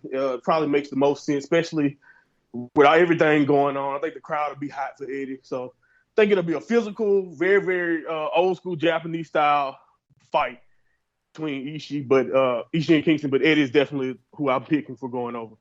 Yeah. Jaxie, what about you? Yeah, I kind of agree with Monty on this. As much as I'd love for Ishii to win, with Eddie only just coming back and with all this news and stuff, I just see Eddie winning. Yeah, Gina? Yeah, I'm going to go with Eddie too.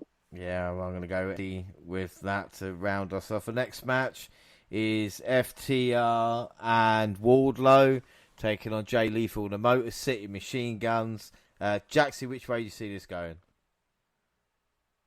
Yeah, there's not been much build up to this. They went from Jay Lethal and the other two guys to now the Motor City Machine Guns, but I don't see them winning, so I'm just going to go with FTR and Wardlow on this. Monty, what about you? Yeah, FTR, Wardlow. Wardlow's pretty much unstoppable anyway. He's not in a title match where his belt is threatened, so I think you can see him picking up the pin either way, most likely over Jay Lethal. But the Motor City Machine Guns will probably do something to wow us. I think it'll still be fun, so at least we'll have that. But FTR and Wardlow has to go over. Yeah, I would agree with you there. Gina?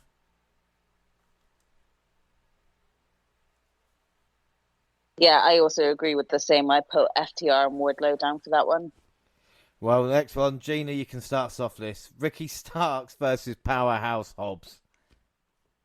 I mean, again, for me, the whole feud with Ricky and Will and QT is still a little bit confusing on where this is going to go. So this is actually hard to call because part of me thinks Will's got this, but I'm never betting against my guy. So I'm going with Ricky. Monty, which way do you see this going? This is tough, like for the reasons you just mentioned, of course. But honestly, it's tough too because, all right, is Powerhouse ready for this on his own, and will he even be on his own? Will the factory play a part in this? Because that matters, and that this is the first step in the feud. So something about it just makes me want to say Hobbs, even though I would love Starks to pick it up. But it's if Starks win now, does this how do you keep this going? If you just make it go away, he's already got his revenge that quick. So it's I'm going to go with Hobbs. My gut is telling me Hobbs here. I'm really having a tough time with this, but I feel like maybe with some foundation interruption, I could be completely wrong here. I'd be happy if Ricky won, but I'm going with Hobbs. Wow. Jaxie, what about you? You know what? I kind of agree with Monty on this in terms of I see this kind of only being the start of the feud. I do see, eventually even Ricky starts getting a few friends behind his back, I'm also hoping to see sort of Hook take his side and maybe back him up a few times. So I do think that Will's going to win this one, and that this will actually progress into a longer standing feud. Can you believe that, Gina? Eh? Can you believe that? Right, James, those The betrayal. This is your future brother-in-law. No, You're just going against him. James, look what you've done. Don't try and stir shit. He won't have you as my maid of honor at the wedding now. Right, After well, hearing this podcast. that's fine. You can have James as your maid of honor then, because clearly he's the one who's like, deciding to actually ruin my chances of that. So thank you, James. To be fair, Jaxie, only one of us picked Ricky Starks, and that's who I've gone for as well. So come on, Gina, let's get Ricky Starks, beat that Hobbs, and we're going to see it all out. Whoop, whoop. Let's do it. I'm totally getting left out this weekend. Watch. Well, good times. I've peaked too soon. No, we've still got Jungle Boy versus Christian Cage. This is a very interesting matchup. Monty, which way do you see this going? This man said Jungle Boy's family, minus his mom, only for perverted reasons, should die. Christian cannot win. I'm sorry, Jungle Boy cannot lose this match just off pride alone. He said he's just been scum, like the worst possible person you could be on the mic, even though it's been great to hear because he's so damn good. But Jungle Boy has to get revenge, right? Well, not if Ricky Starks is going to win. No, I would say Jungle Boy. Well, Jaxie, what about you? No, I agree again with Monty. I'm sorry, but you cannot say as much as what Christian Cage has said, even about Jungle Boy's father. It's just like he can't win that match. He physically cannot win that match, because if he does, I'm even going to lose my shit. Like, are you serious? Like, we need to actually see Jungle Boy get his revenge. So I'll be there, sort of shouting, "Avengers Assemble!" as soon as he comes out, because I expect Luchasaurus, Mamasaurus at his side, cheering him on and watching him take down Christian Cage. Gina? Yeah, totally agree. Chris, this little feud between Jungle Boy and Christian has kind of gone on a bit long enough now, and I'm kind of ready for it to finish, because I definitely think it's taken too many jokes. Like, I get it if they've agreed with Jungle Boy and his family that they're fine to use, Fred Perry and everything that comes with his name in terms of the story, but I've kind of had enough. So I'm going with Jungle Boy getting his revenge, and Christian on to a nice feud with Matt Hardy and giving us all what we want. Yeah, I think that it should be. No more Matt Hardy. Up next, we have got Chris Jericho versus Bryan Danielson. Jaxie, which way do you think this is going to go? Right, this is a difficult one, right? Because I feel like I'm just choosing a lot of faces to win these events. But if Bryan Danielson loses to Chris Jericho after he got choked out by Jericho before, after he got defeated and choked out by Daniel Garcia before, let's not do that. So I'm gonna go with Bryan Danielson to win, because he can't. It's not like he needs this win, but he's losing a lot lately. So even though he picked up a great win against Daniel Garcia, obviously as a comeback, I feel like he needs to do the same with Jericho. Like Jericho choked him out, he hasn't gotten his revenge yet, so it kind of feels right for him to win. Yeah, I would have to agree there. Like I said, I think with Danielson, he's the only one without gold at the moment in the club, isn't he? If I was trying to think about it. So actually, that's true, because you got Hunter, who's the pure champion. At least I think he's still the pure champion, right? I would be the last to know. I don't know if I've missed anything, so hopefully he still is.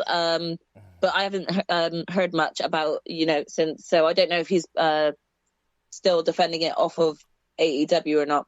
But yeah, and then you got Mox, obviously, who's got the title. So yeah, like Danielson is like the one without a title. So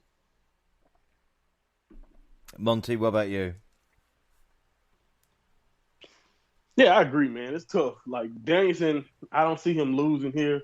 He's a great wrestler. Jericho still has enough that I think this will end up being good, but I don't see Danielson taking this loss. We couldn't get Kingston to get a straight up pinfall or whatever type of victory over Jericho. We couldn't get that the catharsis that we wanted for that feud. So at least they could hand us this for Danielson to get some revenge. Yeah, very right, Gina.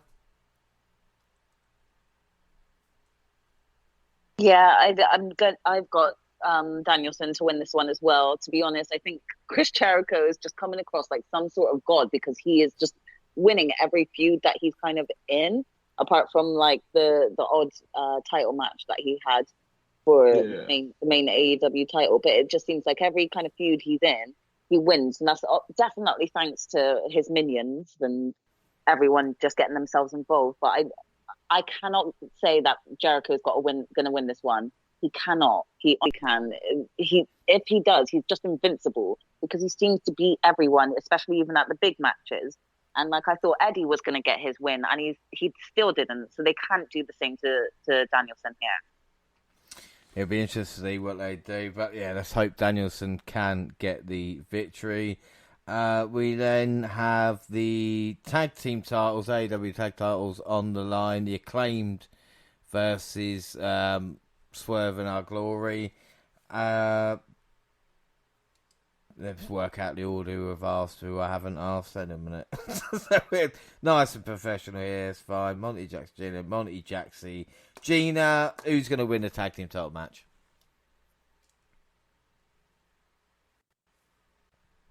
Sorry, wait, is this the trios one or? No, we're not going to do the trio. We're going to leave trios, the main event, and the ladder match, unless we pick. This is Swerve versus the Acclaimed and Lee versus the Acclaimed. Yeah. Sorry. To be honest, I love the Acclaimed. I'm a big fan of them, and I'm loving like the more that we're seeing of them. But I don't think it's their time, unfortunately. So I definitely have gone with Lee and Swerve to win this one. Monty, what about you? Agree. Swerve and Their Glory is still, establishing themselves as tag champions. That's still, not, I don't want to say fresh, but it's still relatively fresh. They've defended a couple times, but this is their first big show really with the belt. So I don't see them losing here to the Acclaimed, even though I know the Acclaimed is very popular and this will probably be a surprise, match that'll probably end up being really, really great. But they're very popular, but I don't think they're ready for the tag team titles, and I think Swerve and Our Glory should keep them. Yeah, I'll agree with you with that as well. And Jaxie? again, agree with everything that you guys have said. I've gone with Swerve in Our Glory as well. Yeah, and then, unlike AEW, we'll leave the two women's matches to last. We've got the TNT title on the line, Jade Cargill versus Athena. Jaxie, which way do you see this going? Okay, I'm going to go out on a limb here, and I might regret this, but I'm actually going to go with Athena. We've all seen her before in WWE break a streak and break a cycle. And so I think that, we could get a good match out of them. Again, the main issue here for me with the whole women's division is that there's not been enough build up for a lot of people to emotionally invest in these matches. So I do think that people are probably just going, yeah, Jade's still not winning streak. She's not coming down, blah, blah, blah. But I feel like Athena might be the one to break it, especially because Chris Statlander is unfortunately injured. So she won't be coming back as of yet. So I'm actually going to go and take a leap of faith here and go with Athena. Oh, that's Gina, what have you gone for this one? I mean, I've actually gone with Jade for the win, but I completely understand where Jaxie's coming from here. The only reason I've gone for Jade is because, again, they've not really built up Athena enough for me to be like, oh, could she be a contender? to actually make Jade lose. Like we rarely built to this match. We just see it every 2 weeks, maybe on a Rampage where Jade has a jobber match against somebody, and then Athena comes running down for the save sort of thing, and it's just been like that once or twice over the past month or two, and so for me it's hard, even though I want Athena to win it here. It's hard for me to go with her because the lack of build-up of the story. But I really hope that Jaxie's right and that we just get a nice surprise here and Athena takes it from her. I wouldn't be mad at that. But you're going Cargill. Yeah. Yeah, that's fine. Monty, in my mind, I think I know who you've gone for. I think I know what you're thinking. You think? I think. Okay, we'll see. Hit me. I would agree with Jaxie if this was when she debuted. And I feel like you even mentioned it yourself when you brought up her, going with Asuka. You kind of mentioned it. And that's the problem. The problem is, so far, the way she's been portrayed in AEW, that's the only reason why you would even think she has a shot. Is because you know how good she is from WWE. It has been nothing that AEW has shown you to make you think that she really has a chance. Because like you said, we barely even know if they're going to be on TV. Exactly. I am definitely taking a risk here, but I also feel like they need to do something to this women's division right now. And if they are going to kind of like go, okay, like let's just start taking things in a new direction, then take the belt off of Jade and put it on Athena and actually see what she can do, because of right now we need something else. We're getting injury after injury after injury from all these different people, and we've just like lost Thunder Rosa, and it was like a bad streak for her and a bad promo to actually tell us that she's going off injured. Give us something here. And I love Jade. I love how dominant she's been, but I'm thinking maybe Tony might go, okay, do you know what? We need a changeover. So that's my reasoning. I'll stick with it because I said it, but I might regret this. No, I do agree. It would be good if they're going to take the belt off of Jade, because they're like, no, we're going to chuck Jade into the main title picture. We're going to get Britt to be in that main tournament to win the belt, and eventually possibly get Jade versus Britt. Get the TBS championship off of her, because Jade is good. It's not that we haven't enjoyed her run, because she's actually showed how well she's from where she begun in AEW to where she is now. But she is above these jobbers. She really is. And so, to be honest, it might be a good idea to take that belt from her now and put her in the main title picture, and actually just bring some solidity. Yeah, just bring something solid to the women's stories. Yeah, and I understand all of it. The only thing I have to say is, though, they have made such a big deal. They have the graphics every time she wins. They made such a big deal about her streak, but they have ruined like a really good contender for ending that streak, because it's like now I almost feel like if Athena wins, I will almost be deflated, because like, oh, you made such a big deal about how undefeated Jade is, just to give the person to beat her no type of storyline, basically, other than, oh, she broke the streak. Like, that's just the story. But I would like it to actually be more than that. But I'm still going with Jade. It's hard for me to see her losing here, especially with the way Dave booked Athena so far. Yeah. Again, the one thing I will say is like is the whole women's division. Like, the booking has just been terrible for it. Yeah, it really, really has. And another thing as well, and I hate to mention it, but the thing is about Ember Moon or Athena, even when it came to Asuka, she couldn't beat the streak. So she's got a history of failing in big matches. I mean, my God. Talk about I mean, before, obviously, you know who. We won't speak about her. Yeah. But, in the NXT run, there ain't no... I mean, Nikki Cross, last woman standing. Go and watch it now. But, I mean, the Ember Moon, man. But, yeah, I've gone Cargill because, like you said, excellent points from everybody, but the momentum fills with Cargill, and it's like, you're going to end it on 37-0. Like, have at least get to 40 so or weird. 50 or, before it actually matters. And then finally, the women's title, AEW Women's Championship on the line, of course, an interim, as it was. Toni Storm, Britt Baker, Jamie Hayter, and Erika Ishida Monty, who are you going for in this one? This is really rough, man, because my initial thought process is just like, okay, I feel like the most negative outcome is probably if we go back to Britt. We've been there, done that, right? So I'm like, okay, so would they take the chance and do the hater thing now? And I'm just like, possibly, maybe. And I'm like, would they take the safe choice and go with Toni Storm, who's already a babyface? And I don't know if it's that safe, but I don't know. See, it's really like you mentioned, everything we've seen, even with Sheeta, she's a wild card there. Could you go back? But we've also been there, done that. So it's really, really tough. So I honestly, until now, I'm really making this decision as we speak on it. So that's the reason why I sound like that. I'm going to go.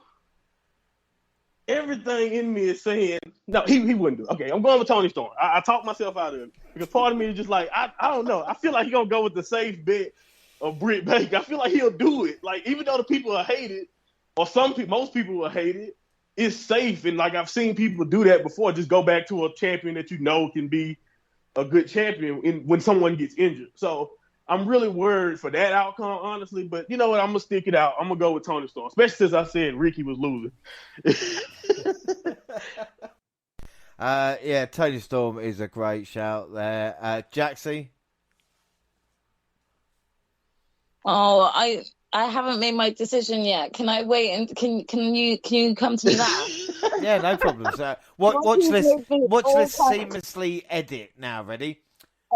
Gina? Monty's actually, yeah. Monty, you screwed my head up. I need to rethink my strategy. I mean, do you know what? I'm going to do it, guys. I'm going to do it. I'm going with Britt. No. I've put Britt down for the win. I'm sorry, but I just see it going that way. I think like they're thinking, right, if, Thunder Rosa's the face champion, but she's had to, go off due to injury. For them, I don't see them putting it on another face for now, because when Thunder Rosa comes back, they're going to be like, oh, she's going to want to fight for her championship again. What could we do? Round 3 of Britt and Thunder maybe, or I don't know. I just see them going with the safe bet, going with Britt, so I'm going to do it. So we've got Britt, Storm, Jaxie. Do you know what? I don't know what's wrong with me, but I'm going to take another risk. I'm going to go with Jamie Hayter. Because I'm just starting to think, right now we're losing Thunder Rosa. We need to get some new feuds going. How good a storyline would it be for it to? It'll be like a very much a Randy Orton in Evolution sort of like storyline or situation. Have Jamie Hayter win that belt, and then actually have Britt for a couple of weeks, like be backing her and she'd be like, yeah, she's the best, and then have Britt and Rebel turn on her. And have Jamie become a face halfway through that reign. I'm gonna go with that. Oh, wow! I'm nice and safe for Toni Storm, so that will be very interesting. That's it now. Like I said, absolute losers. Both of you are playing it safe. I've taken all the rest. We are such fucking scared. But to be honest, do you know what annoys me? If that happens and Toni does win it, it's not that I don't think she doesn't deserve it, but as we spoke about earlier in the show, Ruby fucking Soho is out there serving coffee. And she's been in AEW longer than fucking Toni Storm. So why the fuck are you giving it to... it just baffles my mind, because they've just done fuck all with half of the people that they decided to grab and bring into AEW. And they're sat back in catering. And then Madison Rae is getting flipping title shots after 1 week in AEW. And then you're giving the belt to Toni Storm. And I'm sorry, no, it doesn't make sense. If they give it to Toni Storm, I'll be annoyed just for that. It's not anything to do with her personally, but it's like you can't there with all the other talent that you've got in that bat and tell me that Toni Storm was the best out of all of them to give it to because she earned it. I'm sorry, but no. Well, I'm glad everybody's all right after those predictions. Do you know what? It's like, I don't know how much we're going to get into Raw and SmackDown, because I worry this is going to be the first ever 5-hour pod. But after that, that is at least we have covered All Out and AEW up to this point. You know what I mean? Finally. I'm happy about that. Yeah. Whilst we're doing predictions, of course, we're going to do the Clash in a minute. We're going to get that sorted out. We're going to talk about excitement and everything like this. But we're going to do Worlds Collide because, of course, it is the world-famous WNR Prediction League. And the prediction leagues, we've got 3 prediction leagues. I don't know how many times I can say league. Bonus league, Gina and Jaxie with Monty are on 6. I'm in the lead with 10. W Pay-Per-View League, Gina and myself on 4. Jaxie and Monty on 5. AEW Prediction League, Monty yet to score this year. And you wonder why he's playing it safe. Good point. Gina's on Well, 1. when you put it like that, I can understand. Gina, and Exactly. Jaxie's giving you shit, and she's got 2 points. Gina on 1, Monty on Right. Exactly. Look who's talking. Hey. Don't hate the player, hate the game. I'm on 3 points there. But we are going to do bonus points for Worlds Collide. And this is going to be really fun because this is going to be the opposite of what we've just done for AEW. But hopefully, me and Monty might be able to explain a few things. And to be fair, Monty, man, they've added a couple of really good matches, but we try and do it quickly. Yeah. So Worlds Collide, basically, NXT UK, as we spoke about, is coming to an end. We'll be covering that on our Worlds Collide episode, weirdly enough, Monty, when you and me review that. But we're going to do predictions. They've announced on NXT, first match we're going to do, Nathan Frazier versus Axiom in a 2 out of 3 falls match. Now, Jaxie G, you're probably going, what? And I mocked wrestlers' names earlier, but this probably sounds exactly the same. But Monty, this is going to be a banger, isn't it? Yes, like I feel bad for people who. Can you explain what the match is again? I didn't hear the people. Nathan Frazier, who's trained under Seth Rollins, Okay, who's come over from NXT UK, versus Axiom.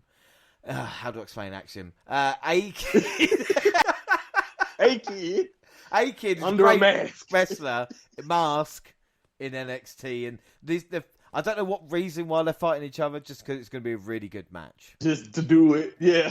That's what it sounded like, just to do it. okay. So, Wow. this again, it is funny because Jax Gina got 2 choices, and I'm really struggling with it. And I'm like, oh, wait on a minute. Monty, who are you going to go for in this match? They're gonna kill it, I feel like with 2 out of 3 falls, that format, I know what they both can do. It's gonna be awesome to watch. But it's really hard for me not to go with Nathan Frazier here, Seth Rollins' protege. So I think we go with Nathan Frazier. It's hard for me to see him not winning this, but it's gonna be fun either way because I can see this really setting a tone, especially if he goes first. Oh my goodness! But it's gonna be crazy. Just to make the choice easier, I think Axiom, because the thing is, with the build-up that he's had, again, it's going to be a cracking match, and it could go either way. I think he needs it more. Yes. I agree. I think he needs it more. Yeah, definitely. Jaxie? I'm going to go for the one that you said was Seth's protege. I don't remember which one that is. That's fine. Gina, There you go. You Team James or Team Monty? Wait, which one is that? Can you tell me? I'm just going to Frazier. go with the Nathan one whose Frazier. last name is Frazier because I don't remember the other one's name. So I'll go with Frazier. If I get fucking beaten with Sorry, this, I'm going to be well pissed James. off. I just didn't remember the other one's name, so I just went with the one that I knew. Catchy. Sorry. Axiom. Nice and catchy. Axiom. No, I It understand. rolls off the tongue. Kids who want to, Mum, Dad, can I get the Axiom action figure? You just What the imagine. hell is that? No, next time I'll just say I'll choose, Elon Musk's kid's name. Well, talking about that, What that weirdly sounds enough, like. no. See on the net? Isn't that how it's pronounced? I don't know. Next match, and again, Monty, American Championship, Ricochet versus Carmelo Hayes. Why is this so good? I mean, well, Melo has been calling himself the A champion. He's pretty much one of the single reasons that, hell, like I said, if you're not even going to watch 2.0 weekly, just find every Carmelo Hayes segment you can. He is that good. He is like I said, I think he's ready for the NXT World Championship now, honestly. But he's been a great North American champion on his second reign now. And we all know what Ricochet can do. Former North American champion, but, we see what he's done on the main roster.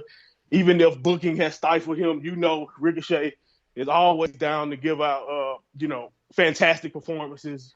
So I think this is going to be unbelievable. Really, I can't even really give it the credit I believe it's going to be due, especially because I know they're probably going to get time and just be able to do their thing. So I'm going with Melo, though. It's hard for me to see Ricochet still winning the title, even though I guess it could be an option. But I know Ricochet has got stuff going on SmackDown. I don't know if it's just him and Corbin, but he's in the Intercontinental title scene. So I think he's better there instead of coming down and getting a reign for the North American title just to do it. So I'm going with Melo retaining. Yeah, I got Melo don't miss. That's like you taught me from NXT, but I'm expecting fireworks from this, like the leg drop from the top. Yeah, I'm trying to temper my expectations. Yeah, it's weird to try and not get that excited about it. Gina, what about you? Carmelo Hayes or Ricochet? I mean, I haven't heard about Ricochet being on NXT. Again, I don't watch it, but I just didn't think that he was even showing up on there to have a storyline. He literally showed up for the match. He literally this past week just showed up. I mean, I'm going to go with Carmelo Hayes because as far as I was aware, Ricochet's on SmackDown and he was in the reign or the title run for Intercontinental, and I thought he was still kind of involved with that. So I didn't know whether he was looking to go back to NXT, but now I'll be going with Carmelo. Jaxie? Exactly the same as my sister. I didn't even know that he was going back to NXT until you guys just said that. So I'm just going to go with Carmelo Hayes. Well, I don't think he'll be back on SmackDown after this. I think it's just... But why it wasn't Noam Dar, I'll never know. I don't get it either, man. I don't. The unification match for the NXT Tag and UK Tag titles. You got the Creed brothers versus Brooks Jensen and Josh Briggs versus Gallus versus Pretty Deadly. Yes, boy. I think we know which way I'm going to go. But Monty, what about you? Hey, man, I don't know. This is actually giving me a little tough time here because the part of me is like, I could probably see the Creed because they are most likely the chosen ones, basically, of the tag division, at least since they're young and as far as 2.0 goes. But Gallus, I would like to think they're around to stay. Pretty Deadly, I would like to give a shot, but I don't know, man. The way they've been portrayed so far, will they come out the victors? It's tough for me to see. And I'm not even bringing up the chances of Briggs and Jensen because I'm not a big fan of them. Yeah, please don't do that. If that happens, that is the worst possible outcome. But I don't know. I'm gonna go with Gallus. I may be completely wrong, but I wouldn't mind it. Like, why not? They have, nice new heel tag team champions, more people for the Creeds to chase because the division not that deep as it is. And I think the Creeds were a little bit more entertaining to me while on the chase, possibly, but we'll see. And I don't even know if the Creeds will be there that long in NXT as far as the future goes. Annoying because, I put GBOT, which means Gallus on top. There we go. This one. Jaxie, what about you? Can you repeat the names again? You got the Creed brothers. You got Jensen and Briggs, who are the UK champions. Gallus or Pretty Deadly. Okay, who's the current US NXT tag champion? Creed brothers. The Creeds, yeah. Okay, I'm going to go with the Gallus. Did you say Gallus was one of them? Yeah, that's fine. Okay, I'll go with that one. Gina? I'm going to go with that. I'm also going to go with this Gallus. It's funny because they would love them. I know. Wrong. It's so funny. You would love You know Gallows. what? I'm really You don't even confused. know. I'm really confused. Right. So what just put me out of my misery right now, right? Because did you say one of the teams is called Pretty Deadly? Yeah. Yes, boy. Yes. Yes, With boy. the Jimmy Side Neutron plate check. there.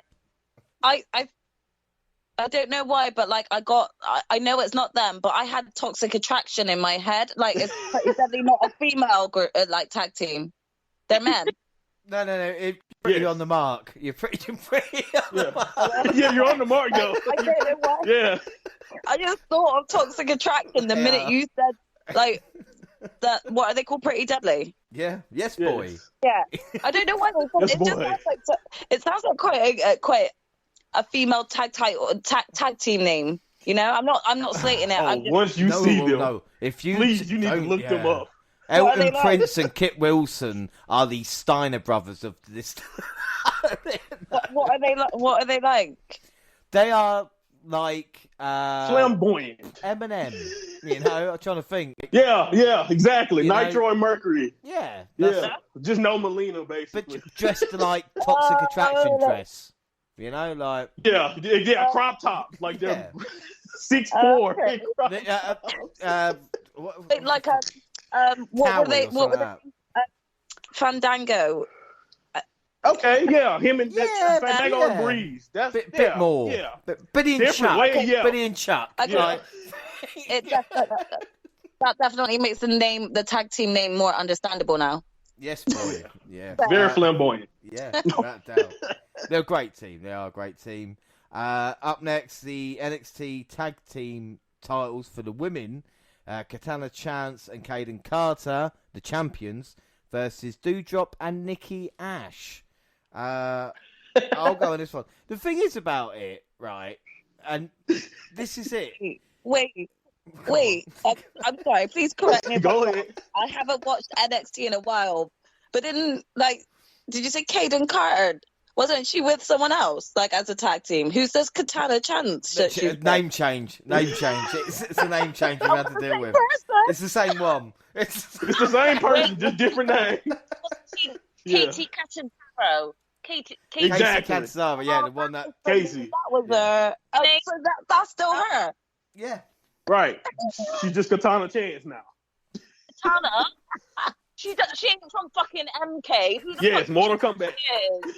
Yeah, she thinks she is. But can we just Katana. No look, way. I'm already can we against her. focus on the job? We got She's Doudrop. offended by the name. But where it says when I do drop a Nikki Ash? No, they're not. They just It showed just up. They happened. just literally showed up. There's no rhyme or reason.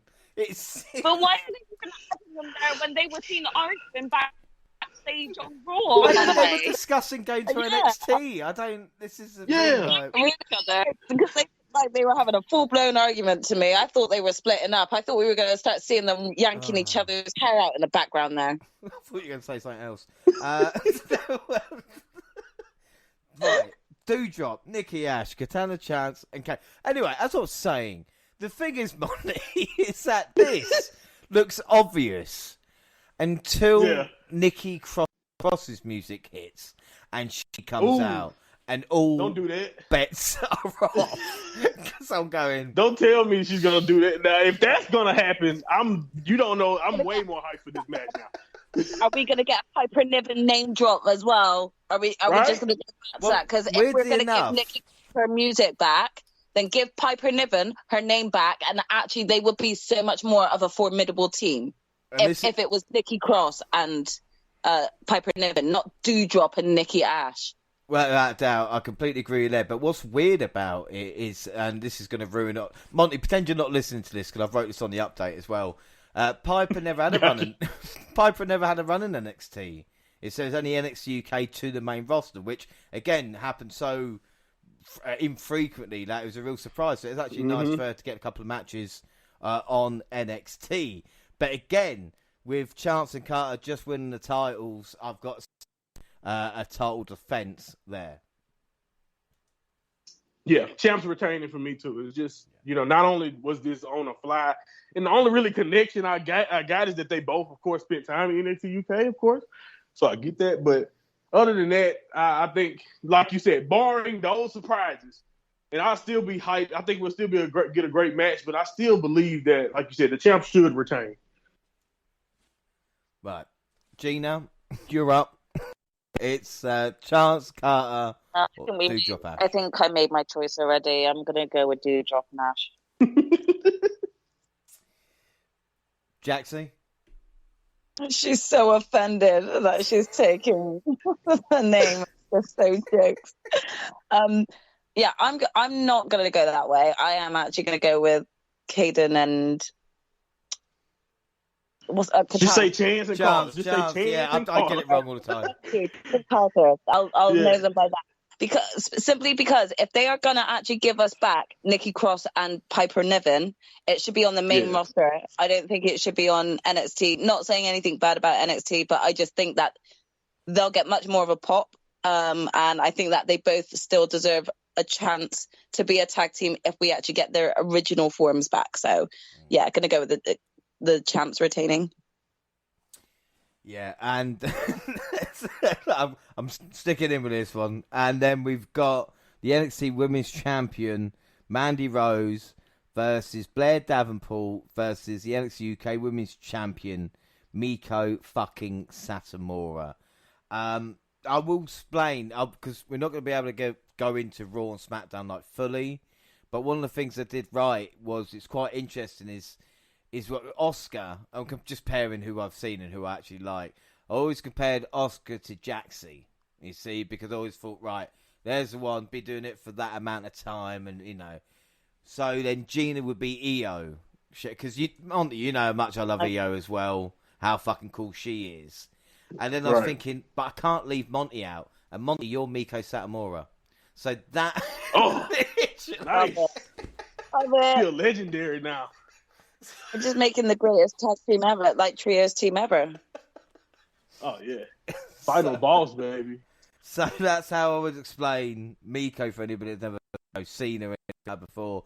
With Blair Davenport, I don't know, Monty, how would you explain that one? Well, she's a former Stardom champion. She's very, very awesome in the ring, physical. I don't want to go into personal life, but she is married to Will Ospreay. But she's just awesome. Like, standalone, like, even in the other company or whatever, when she wasn't with him and when she was in Stardom doing her thing, she has a reputation for being one of the best in the world when she was going under the name B. Priestley. So now it's Blair Davenport. I'm really excited to see what she can do under the WWE umbrella. That's the girl B. Priestley. From AEW. Yeah, she spent time in AEW for a short period. She had that feud at the beginning with face Britt Baker. Good point. Yep, definitely. Okay, see, I said that. You were on about until you just said her name B. Priestley. I was like, wait, I know that name. Yes, B. Priestley. That's it. I didn't know she was married to Will Ospreay. Well, I don't want to speak. I don't know. Maybe I don't know. I'm hoping they still together, but I could be completely wrong. But either way it goes, jinxed it. They definitely. Yeah, I don't want to jinx it because I Googled it and then I found out freshly divorced. I've done that plenty of times. But yeah, they were. Wait for the next update. Yeah, at least they were together. Let's say that. Yes. I don't want to say because I can't. I've got another quick random question before we actually get into the schematics of this match real quick. So. Can you just correct me? The women's tag titles, you didn't mention like a UK women's tag titles, no? No. They don't exist. They don't. Unfortunately. No. They could have done. Because I was about to say, why are they facing Nikki Ash and Doudrop if they were... But that makes sense. To be fair, I would pick Liza Alexander and Brookside to be there, but I'd probably one of the few. You know, like... It's not important, but they split. They split in 2021. I told you I didn't want to. They split, did they? See? I told you. That's why I shouldn't have said it. They're no longer together, but they were. Jeez, you're cursed. You cursed it, Monty. I knew it. It always happens to me. That's fucking brilliant. That is brilliant, yeah. No wonder she left New Japan, trying to make it on her own. Yeah, right? So... Yeah. They lived in Japan together, so yeah. Well, I remember big deal. But anyway, yeah, he hit with like the in the last match, which might take. Yeah, that was it. Yeah, I remember seeing that. Right. Where were we? Right, who's gonna win? I'm going final boss. Honestly, I don't know why. Honestly. Really? I just don't want no more Mandy Rose. I'm going final boss. Believe it or not, I think it'll be an awesome new era for the women's division in NXT. I'm really tired of Mandy, so this may just have more to do with that. But I don't know. I'm going with Mako, man. Man, I wish I could go Miko. You know what I'm saying? Even Miko or Blair, because the thing was triple threat. You go, why have they put the third person in? It's either for Blair to win the title or her to be the one that gets pinned. And it's That's just true. Like, but my problem is, and you'll realise why I've done this in a minute. I've got Rose to retain. But you'll find out second. Gina, what about you? Oh, okay. Mandy Rose, Miko. I'm a man of my word, Monty. Mandy Rose, Miko Satomura, Blair Davenport, Gina. Who you picking? Can you just answer me this quickly? So, is Blair Davenport a regular on NXT at the moment? Does she fight regularly, or is this like another? Weeks. Is this another turn up, and I'm in the match situation with her? She is. She will be hanging around afterwards, I would assume. Yes, it's even in a proper answer. This is hard. I don't want to choose Mandy. I'm June Pocket. I'm just gonna go Blair. I don't care. I'm just gonna go Blair. She'll take it. Blair don't care, and Jaxie. I'm going with my girl Miko. I've seen her wrestle before, and I'm going with her this time. So she's the current UK champion, right? Yes. Yep, I'm going with her. Hang on, let me look. No, she just lost it. Yeah, check it up. I want that to happen so badly now. Back check. She lost it in 2021. No, she's fine. We got, and then the final match. And for me, this is big.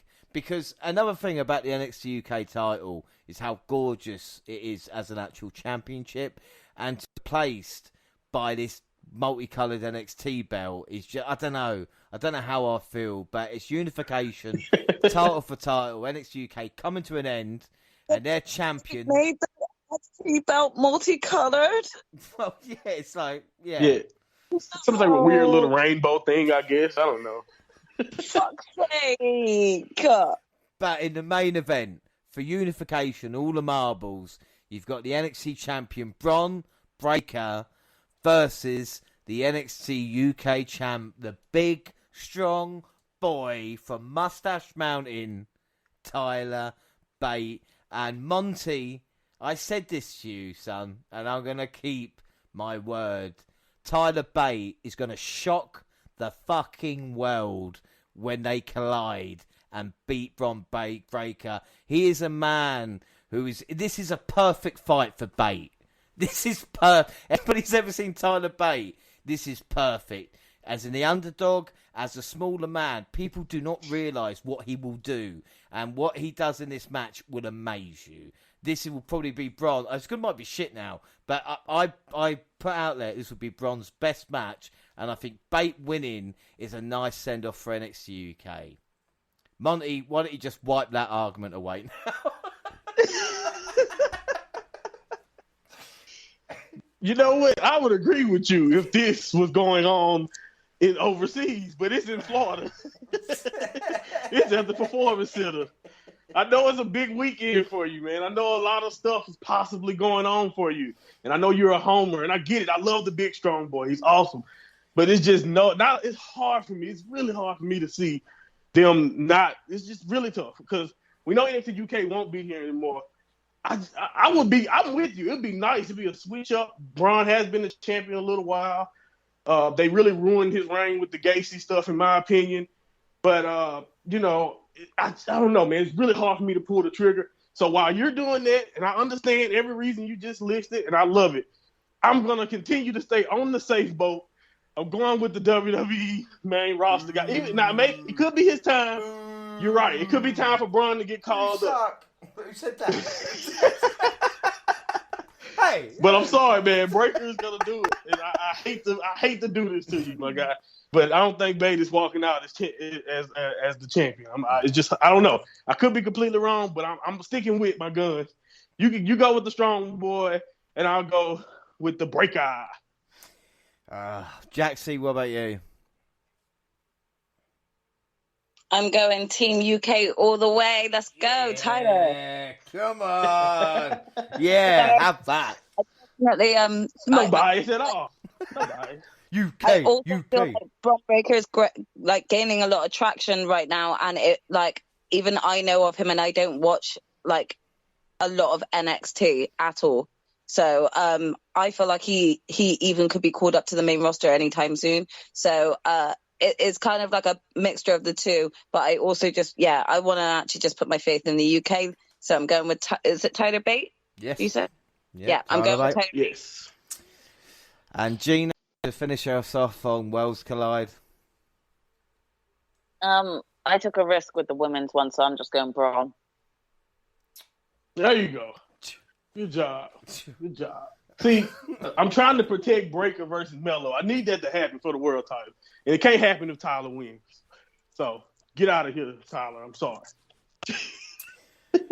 Well, I don't know where the time has gone on today's show. So what we're going to do is with the Raw and SmackDown review, into Raw and SmackDown notes, and we'll do it at the start of Clash at the Castle. Because the Clash at the Castle, of course, is this Saturday, September 3rd, for the first time in 30 years. UK will be hosting a stadium show. I cannot wait. Jaxie, we are on Wednesday now, only a couple of more days away. How are you dealing with the excitement towards the event? It still kind of feels a bit unreal, you know. Like I'm still trying to get my head around the fact that we're actually going to be there live. So I'm really excited, but I feel like my excitement level is going to maybe go from 10 to 100 real quick when it gets to Saturday. So we'll see how we go. Yeah, I've just got to be careful. You know, I don't want to peak. You know, I don't want to peak during Sheamus, and then the time McIntyre's there being stretched out or whatever. But you know, you got to be careful. You got your Usos. Me and Gina will be there. You got us. It's cool. Yeah. Well, I mean, Gina, how are you feeling going towards? Because this event is different to like a Raw or a SmackDown or any other thing. Like this will be looked at in years to come, and depending on the results as well. Wow. You know, for decades. When you think about how historic, and I'm just talking about us meeting for the very first time. You know, as a freak, but as the event itself, I'm sure that'll be important. But. It also is huge. No, I'm definitely looking forward to it. I will admit, my mother's already said, make sure that you behave for your sister and your friends because you're representing our family, and you know when you lose control. She said your overexcitement takes over, Gina. So make sure you just remain calm. I was like, sure, Mum, I'm definitely listening to that. So no, it's definitely going to be so much fun. I look forward to it, and I definitely am going to be telling people, look for me. I doubt I will be seen at all. But I'm definitely going to tell people that's my 5 minutes of fame, so I'm going to milk it. Well, just be careful, because when we show up, obviously the hordes of people that'll be asking for autographs and stuff like that, we might take the shine off the wrestlers. So we just got to be a little bit careful, you know, because obviously in these parts, you know, we're so well known. You talk about kind of other people.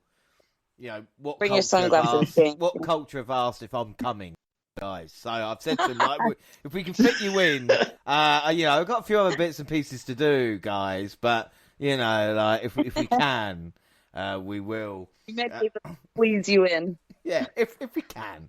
No, take them off the list. So what we'll do now then, before this Saturday, of course, is predictions. There's been 6 matches announced. I don't think they're going to add that many more to it. Monty, what do you reckon? Maybe they don't even do kickoff matches. So 6 matches, is that enough for us? I don't know. Yeah, it's a stadium show. Maybe you get 1 or 2, like you said, kickoff matches. I don't know, but 6, yeah, that seems like a pretty, especially with the way they've been doing their live events. That seems about the right number, you know. And like I said, it's quite a good card. We'll run through it now and talk about it. Like I said, go into more detail with it when we actually do a review, which will be next Wednesday for Clash at the Castle. But at that point, Monty, I don't know how you're going to deal with the 3 of us buzzing off our tits after that. It's going to be nonsense. Do you know what I mean? It's literally... Yeah. I can't wait. I just can't wait. I'm gonna sit back and enjoy this. This is y'all time to shine. You know. Do you know what? It's really funny, and I don't know, do predictions well, but someone said to me, my best mate actually said to me, because I was talking about this trip, and he goes, it's been building towards this moment for like you're been building to this moment. I said, what the fuck are you talking about? He goes, all those times you were like recording off Sky with like VHS tapes, or collecting other stuff, or starting a podcast, or seeing McIntyre in Sittingbourne. You're now going to see him in a stadium show in front of 70,000 people with Right. like you said, the people that you started the pod, especially when Dan went. The thing we've got to this moment is just, I have been working towards this. This is the time, It's like Yes. I was put on this planet to do the Clash. Bask in it. Let's see. This is game. So yeah, it's pretty monumental. But enough. I don't want to blow smoke too much. So we'll start the card, and we'll go for the tag team match to start, which will be Edge and Rey Mysterio versus the Judgment Day, Finn Balor and Damian Priest. Jaxie, why don't you start us off with this one, because they've only just added this previous week. Yeah, I'm siding with the Judgment Day on this one. Like, there's way too many teasers of us thinking that Dom's gonna turn, and I feel like they want to really wow us at Clash of the Castle at the Castle. So I reckon we're gonna finally get Dominic turning and joining the Judgment Day, and the Judgment Day will win. Ooh, I like that. Monty, what about you? This angle has made me a liar. I no longer wanted to trust anything Judgment Day was doing, because every time I picked them, they let me down so far. But this one just seems, I don't know. Part of me, that's it seems so right. They just need to go ahead and do the Dominic thing. And that's the part of me that made me doubt my decision about sticking with Judgment Day. But yeah, I just think that's the most logical, thing. Dominic, he's obviously, I think you can tell that they're priming him for that moment. And I don't know, why not in at that time? It just seems like the perfect time to go ahead and pull the trigger. Gina? I've also gone with the Judgment Day. Again, with what we saw this week with Dom just kind of putting the kendo stick down, he wasn't going to hit Rhea anyway. So we all knew that for a start. Yeah, but not for for a me, second, I think right? that was them foreshadowing Dom is going to turn and join the Judgment Day. And I keep saying this every time we get a Judgment Day match, and I say, and Ray's involved, and I'm like, yeah, Dom's going to change. I think it will happen here, because they're dragging it out too far now if they don't do it. So I'll go with Judgment Day. It's got to be the Judgment Day. It's got to be. I was so secretly hoping, though, that Beth Phoenix was just laying in wait and about to come and, just come and tech out Rhea. I was there waiting, come then, Beth, come. But we didn't get it. I was so upset. I hope we actually see, a potential Beth cameo at Clash as well. I would love that. Why not? Why wouldn't she want to come over to the UK with her husband? So there's part of me that's really hoping that we'll still at least get a Beth cameo. Yeah, that'd be fucking good. That'd be good shit. The way I've planned it is we're going to get Bray Wyatt returning as well. So don't worry about that. We're going to get plenty it's going to be fucking mental. I can't wait. Best show ever. Up next, Seth Rollins versus Matt Riddle. Yes, he's got his first name back now as well. It's good to see. Gina, which way are you going with this one? I went with Seth on this one. I don't really have a particular reason why. Why? I just think think Seth. about it. Why have you picked Seth? Because I know that they always love to have the babyface kind of lose and keep this kind of going. I don't really know what is in store from Matt if they do end this kind of Seth feud with him right now. And I also think that Seth needs more wins under his belt after losing to Cody so much. So, yeah, I've just gone with Seth. Yeah, that's fine. Monty?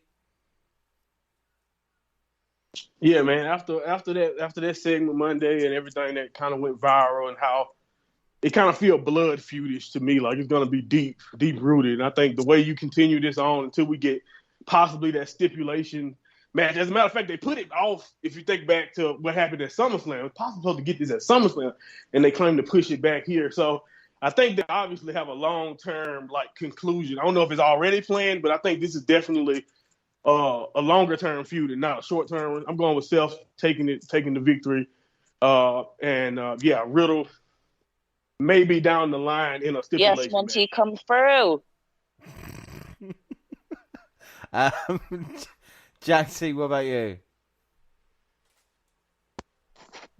I too am going Seth, but I feel like there's going to be with Seth, he'll finally get his comeuppance when a return has happened, and what I mean by that is either Randy returns or Cody returns, and I don't think that will happen at Castle. So I do think that this will be something like Seth will have this ongoing getting into Matt Riddle's head, beating him down, and potentially we'll get a Orton return for the save, or it might go the other way and Cody returns and his ass, but it won't be at Clash of the Castle, so I'm going Team Seth. No, I'm going Riddle. I don't know what you guys are doing right now, but for my mind, Riddle's returning after an injury layoff or storyline or whatever it is. Seth just mentioned, it's like really personal. We are looking at Jungle Boy Christian here, and I know we talked about it, but we went Jungle Boy in that one, so I just see Riddle to get a win over Seth Rollins at a major event. It begins that kind of move away from silly tag wrestler bro to serious, like I said, the guy was effing and jeffing on Monday, and I think to get a pin over Seth can attack him afterwards, get his heat back anyway. I think Riddle gets the victory here. That's what I'm going to go for. Up next, a match I cannot fucking wait for. It is Sheamus versus Walter. I don't think we realise how violent and just dirty and nasty this match will be. Because Monty, we think about Ilya Dragunov versus Walter. Sheamus is twice his size. Yeah, awesome point. And then not even just that, in recent memory, the stuff with Shinsuke and Gunther and Walter, how you want to do this, however we're going to do this. Yeah, I'm sorry, they brainwashed me. I'm calling him Gunther now. Remember, I was against this with you, and now I'm calling him that. But anyway, you saw Shinsuke's chest after that match. So again, we know, it's renowned at this point what Walter can do. And I think Sheamus also has the reputation of being one of the stiffest and just one of the hardest hitting people in the ring. So just get ready for just like a war. And I think it'll be, the crowd is going to be losing their shit over there. Y'all are going to be going crazy. You guys are going to be going crazy. So I'm ready for this, man. They're going to beat the hell out of each other. I think Gunther retains, but they're going to beat the hell out of each other to get there. Yeah, it's going to be fucking mental. I'm going to go for Walter retaining as well. But just the marks on it, I cannot wait. And Drew McIntyre on SmackDown was bad. Like, Sheamus after this is going to be incredible. Yeah. Jaxie, what about you? It's so difficult. I really do want to go with Sheamus. Like, they've put him on this card as well, which I was really grateful for. I really wanted to see him in action and stuff. But I it's really hard for me to vote against Gunther right now when right now he is on a streak. So I'm kind of like, as much as I want Sheamus to win, it's purely because of it would be in the UK that I would want that. So I'm going to play against that, and I'm going to go with Gunther. And Gina? Yeah, I've gone with Gunther as well. He's as excited as I am for this match. I think Sheamus isn't going to be hurt by taking the loss. I think it's just going to help elevate him. And Gunther's just been on such a killing streak at the moment. I think it would be wrong to let him lose this match here. I think he needs to continue his dominance.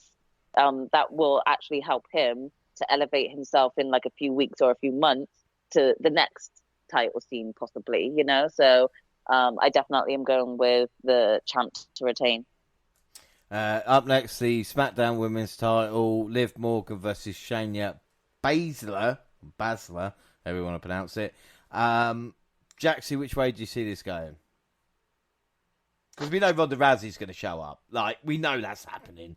Like, you know, I'm not getting my hopes up, but we are going to see her. So, more than likely we will. I have to say, I'm so excited that we're getting Shayna in a women's title picture at Clash of the Castle. Like, you know how I have been such a fan of Shayna, like, and how they've not done her a great service in terms of like the current run she had, but they did have something special once with her.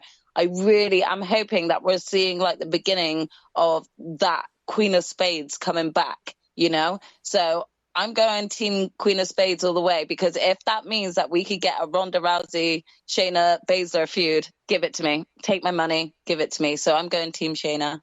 Wow. Monty, what about you? Yeah, I do love what Triple H, or everyone who's been making decisions, with how they've already kind of started to reestablish Shayna as the menace that we all remember from her NXT days. So I do like that, and I do think Liv is ripe and for the picking, kind of like she mentioned in her promo. But part of me, all of this whole setup just feels like a nice way to try to give Liv a big babyface type of, like a survival comeback type of situation, to try to maybe quell some of those boos that they're getting, some of the stuff that they're getting after what happened with Ronda. So I don't know. I think somehow Liv will pull it out. That's the only thing I got for you. I don't have a definitive reason other than the fact that it just feels like a great story to tell, to continue to build her. What you've just said though, Monty, wouldn't it be like make more sense for like Ronda to come and fuck up those chances for Liv though? Yeah, but then again, I still think with Liv will probably walk out. Even if that's the case, it'll probably be DQ'd. I don't see Liv losing the belt so soon. That's the only thing about it. It's just giving it up so fast is just weird. I don't know if I support that decision, especially if they went there. But I do understand wanting that for Shayna. It's just hard to think why Ronda would come to interrupt the match just for the purpose of I want Shayna to lose. Do you know what I mean? Oh no, she can come there with the intentions of just messing it up in general. I don't know if she we know they have a former allegiance. I just don't think they're on the same page yet, and I damn sure don't necessarily think Ronda would want to be behind her as women's champion. So I don't see them working together. And then it's like I said, it's just too many things that seem to be going in the direction of trying to build Liv up. But hey, I could be completely wrong, but I'm still sticking with Liv. You've made some valid points there. We all know the answer to this. Liv is going to tap out Baszler and then get on Ronda next. Do you know what I'm saying? She's been training with Riddle, man. Tap out? She's going to tap out Baszler. Give her a few do clutch. Not happening. Mate. It's already happened. When that happens at the stadium, you can look at me like I'm a genius. Do you know that? You think Liv is going to make Shayna Baszler tap out? Yes. Why not? Why are we... This is the thing about Liv. We think she's there to survive. No, she's there to thrive. Oh, please, record it. Mike's gone save your battery so you can record it. If Shayna made Liv tap out, Ronda would be so fucking pissed off, being like, you tap, bitch. Yeah, and Liv would be like, yeah, you're fucking next. You're next. Liv's like to Ronda, I'm going to break you. I'm going to snap you like a twig. Can you imagine that? Such an upset. I'm going to fuck you up. Gina, what do you reckon?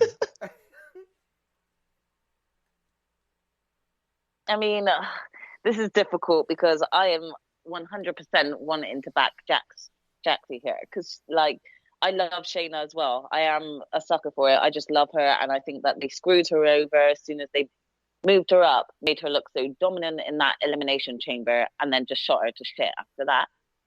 So I would love for Shayna to be just pushed to the top and just let her do her Queen of Spades run, but I just don't see Liv losing it here, unfortunately. And that's not me being horrible about Liv. It is hard for me to actually truly believe in a realistic world. If you say to me, who do you think, Liv Morgan or Shayna Baszler would win in match, I'd always want 100% back Shayna Baszler because I'm like, sorry, she could break Liv's arm in like 2 seconds, or even break her cheekbone like in 2 seconds. But on this show, with the way that they're depicting Liv, I can just see them making her retain at the moment to continue on this Ronda feud. So I'll go with Liv. Our next match, penultimate match. It'll be by a roll-up pin. Watch. Tap out. So, women's tag action. The match that we're looking forward to, of course, is Bayley, Io Sky, and Dakota Kai versus Bianca Belair, Asuka, and Alexa Bliss. Monty, which way do you see this going? Man.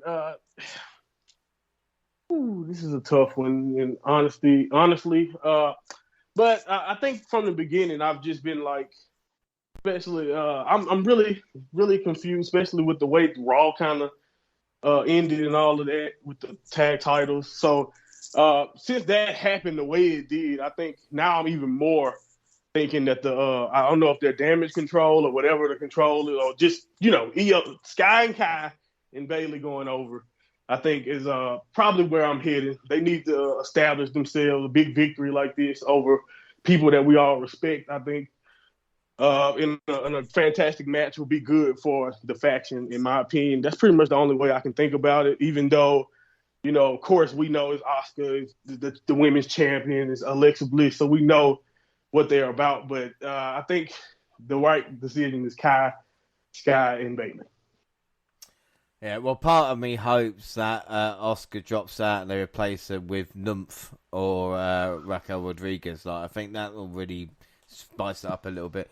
But in all fairness, no, I mean, it should be a good match. Jaxie, which way do you see this going?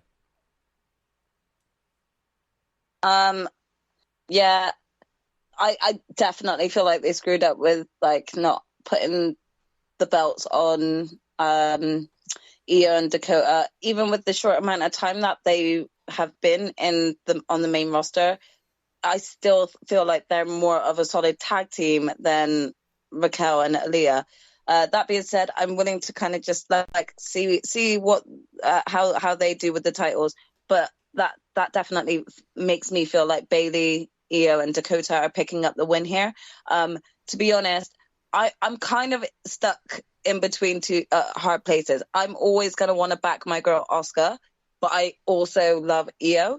And the fact that I'm getting to see them both live, I kind of also don't care about the outcome because I'm just going to be fangirling so hard. That's the time when I'm going to lose my voice. So I'm just going to be in awe at watching them all. So I'm not actually going to be mad at the winner and the outcome. But I feel it's going to be Bayley and the other two. Yeah, Gina. Yeah, I agree because of the outcome of what happened with the tag titles match, which I did not see coming at all. I definitely think Bayley, Kai, and Sky have this in the bag, so I'll go with them too. And finally, the main event, the match that I am looking forward to more than anything else. And if the result doesn't go my way, then oh boy, I'm not going to be happy, but could be positive about it, you see. So the main event, the WWE Universal Championship. Well, they're combined, as it was. Roman Reigns, Drew McIntyre. Everybody knows what I'm going for. So before we do that, Gina, start us off. How is the main event going to end? No, don't start with me. Do you know what?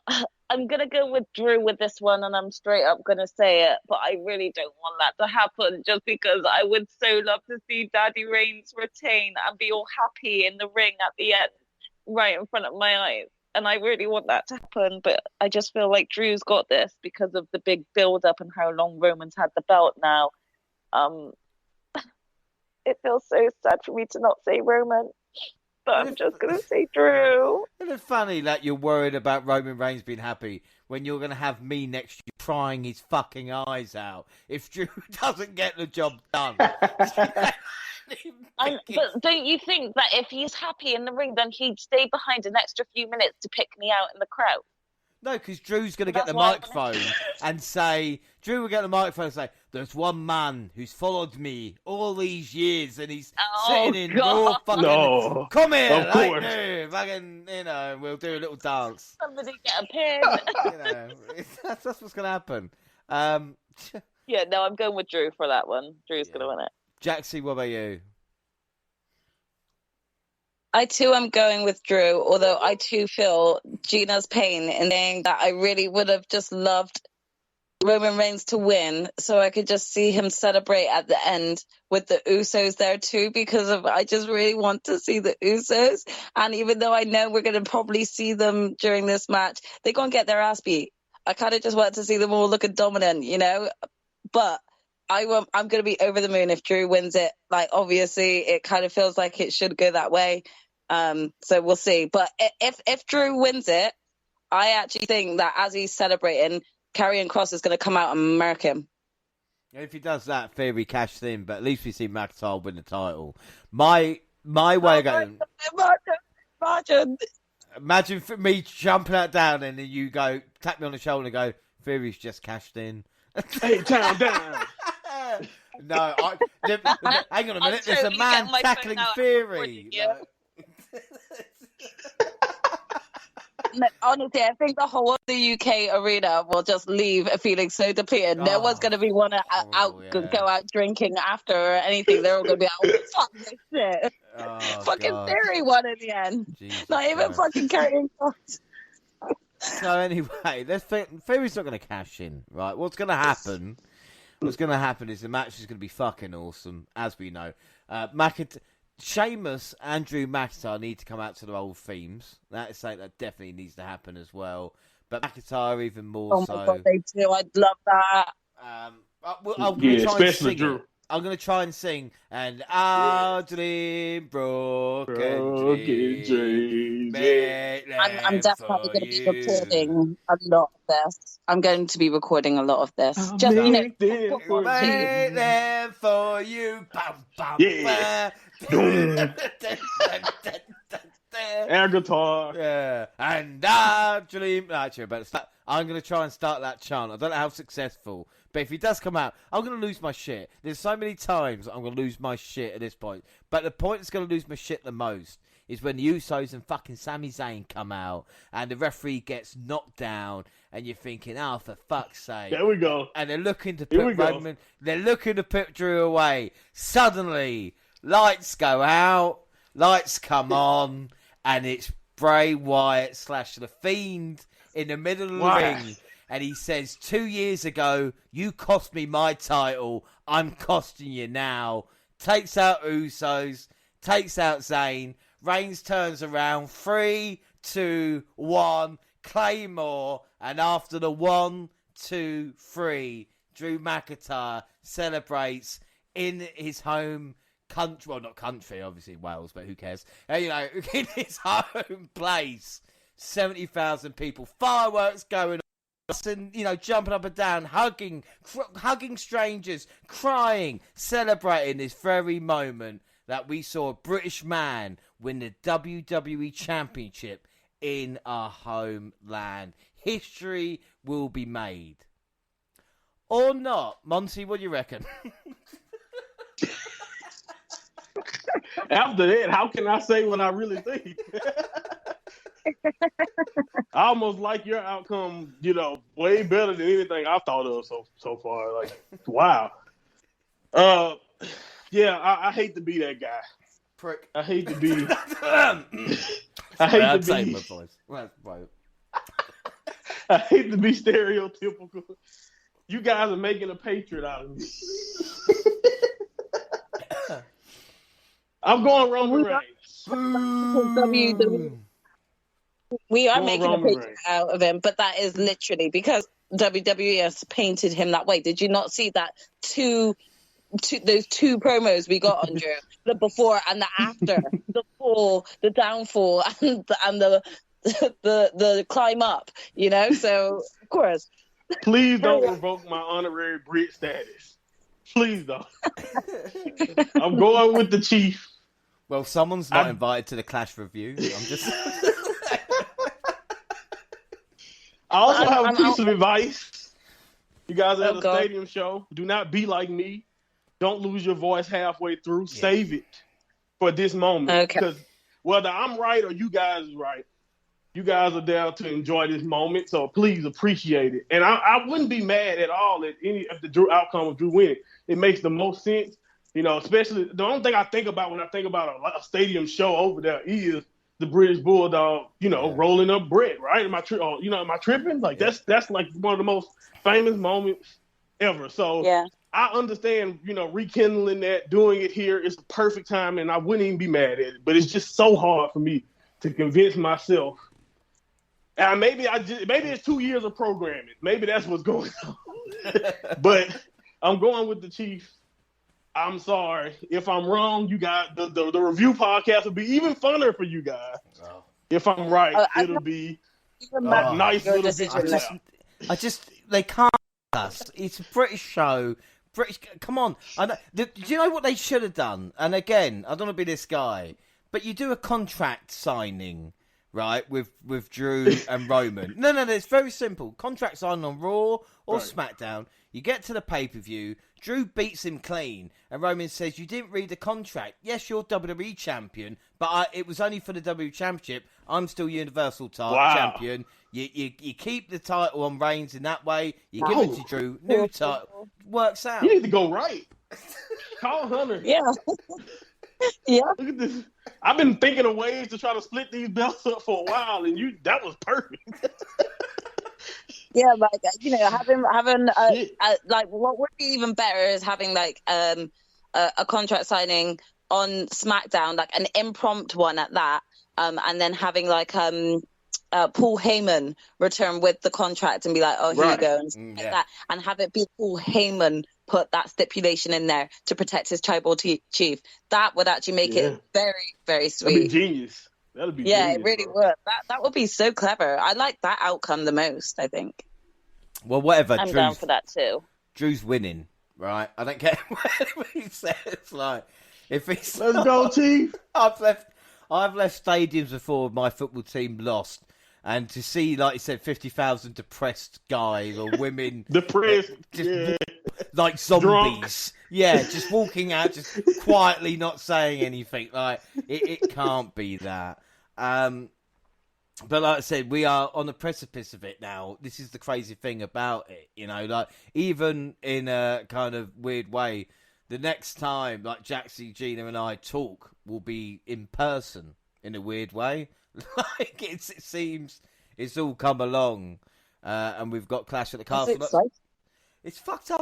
Like we built, like I said, towards it. It seems like, you know, Monty, Jaxie, I know 2 years nearly. We're coming up now on the anniversary of kind of what we have built together. And Monty, I know there's nothing more. I think Jaxie Judy would be the same. To have you involved with us at this event, but like I said, well, hopefully, you know, in the future we can. But we've built something now where, you know, it's just wonderful at this moment in time. You know, I'd just like to thank you guys for being a part of it, building excitement and what we've got to look forward to. But I have to mention Chris Benoit because he is trending at this moment in time. And wouldn't be me without mentioning it, of course. But there's a reason why he is, and that is because I'm sorry, I'm laughing about it, but the song for Clash at the Castle will be Run, which was done by the band Our Lady Peace, who, in fact, did Chris Benoit's theme tune. So I panicked. Yeah, whatever. I panicked when I saw this news story and then realised this is why, whatever. And like you said, now they've come back to do the official theme of Clash at the Castle. I don't know why I thought ending it on Benoit would be a good idea, but I did. So that is it. What a You good point. So what the hell do we say? A little bit controversial, don't you? You just want your own bit That of song is gossip. a banger. I just can't. I can It say was. that. Can we still compliment his intro song? Like, can you still Yeah, do that? I mean, he Because did. that's awesome. Well, Yeah, his entrance was pretty badass. You know, he kind of gives Ciampa reminds me of him in terms of like, remember NXT Ciampa, that badass entrance music with that badass walk, like it was just bad man walking down the ring to the ring, you know, just like Chris Benoit. Do you know what? I'm gonna say it. Fuck it, because I've got no limits. But anyway, the theme song is not acceptable unless Benoit played it as he went into the rooms. But that is it. That's as far as I've gone. Yeah, leave it. Leave it there. That's done. He didn't think to play any I music. thought he was just laughing. Yeah. But I mean, seriously though, can I just quickly put a shout out to Triple H to actually return Ciampa's original music to him, because I do miss that theme music. Yeah. And Sheamus. No one will survive. Yeah, it was such badass music. I want it back. I miss it. Well, like I said, we're going to get a lot this weekend. We're going to get the greatest wrestling ever.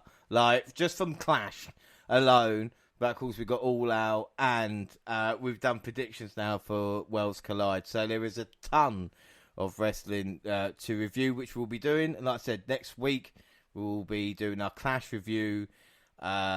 And like I said, hopefully on Saturday as well, we'll be putting a few things up. A couple of little surprises maybe as well. And don't forget, if you want to find all that stuff, follow us across social media.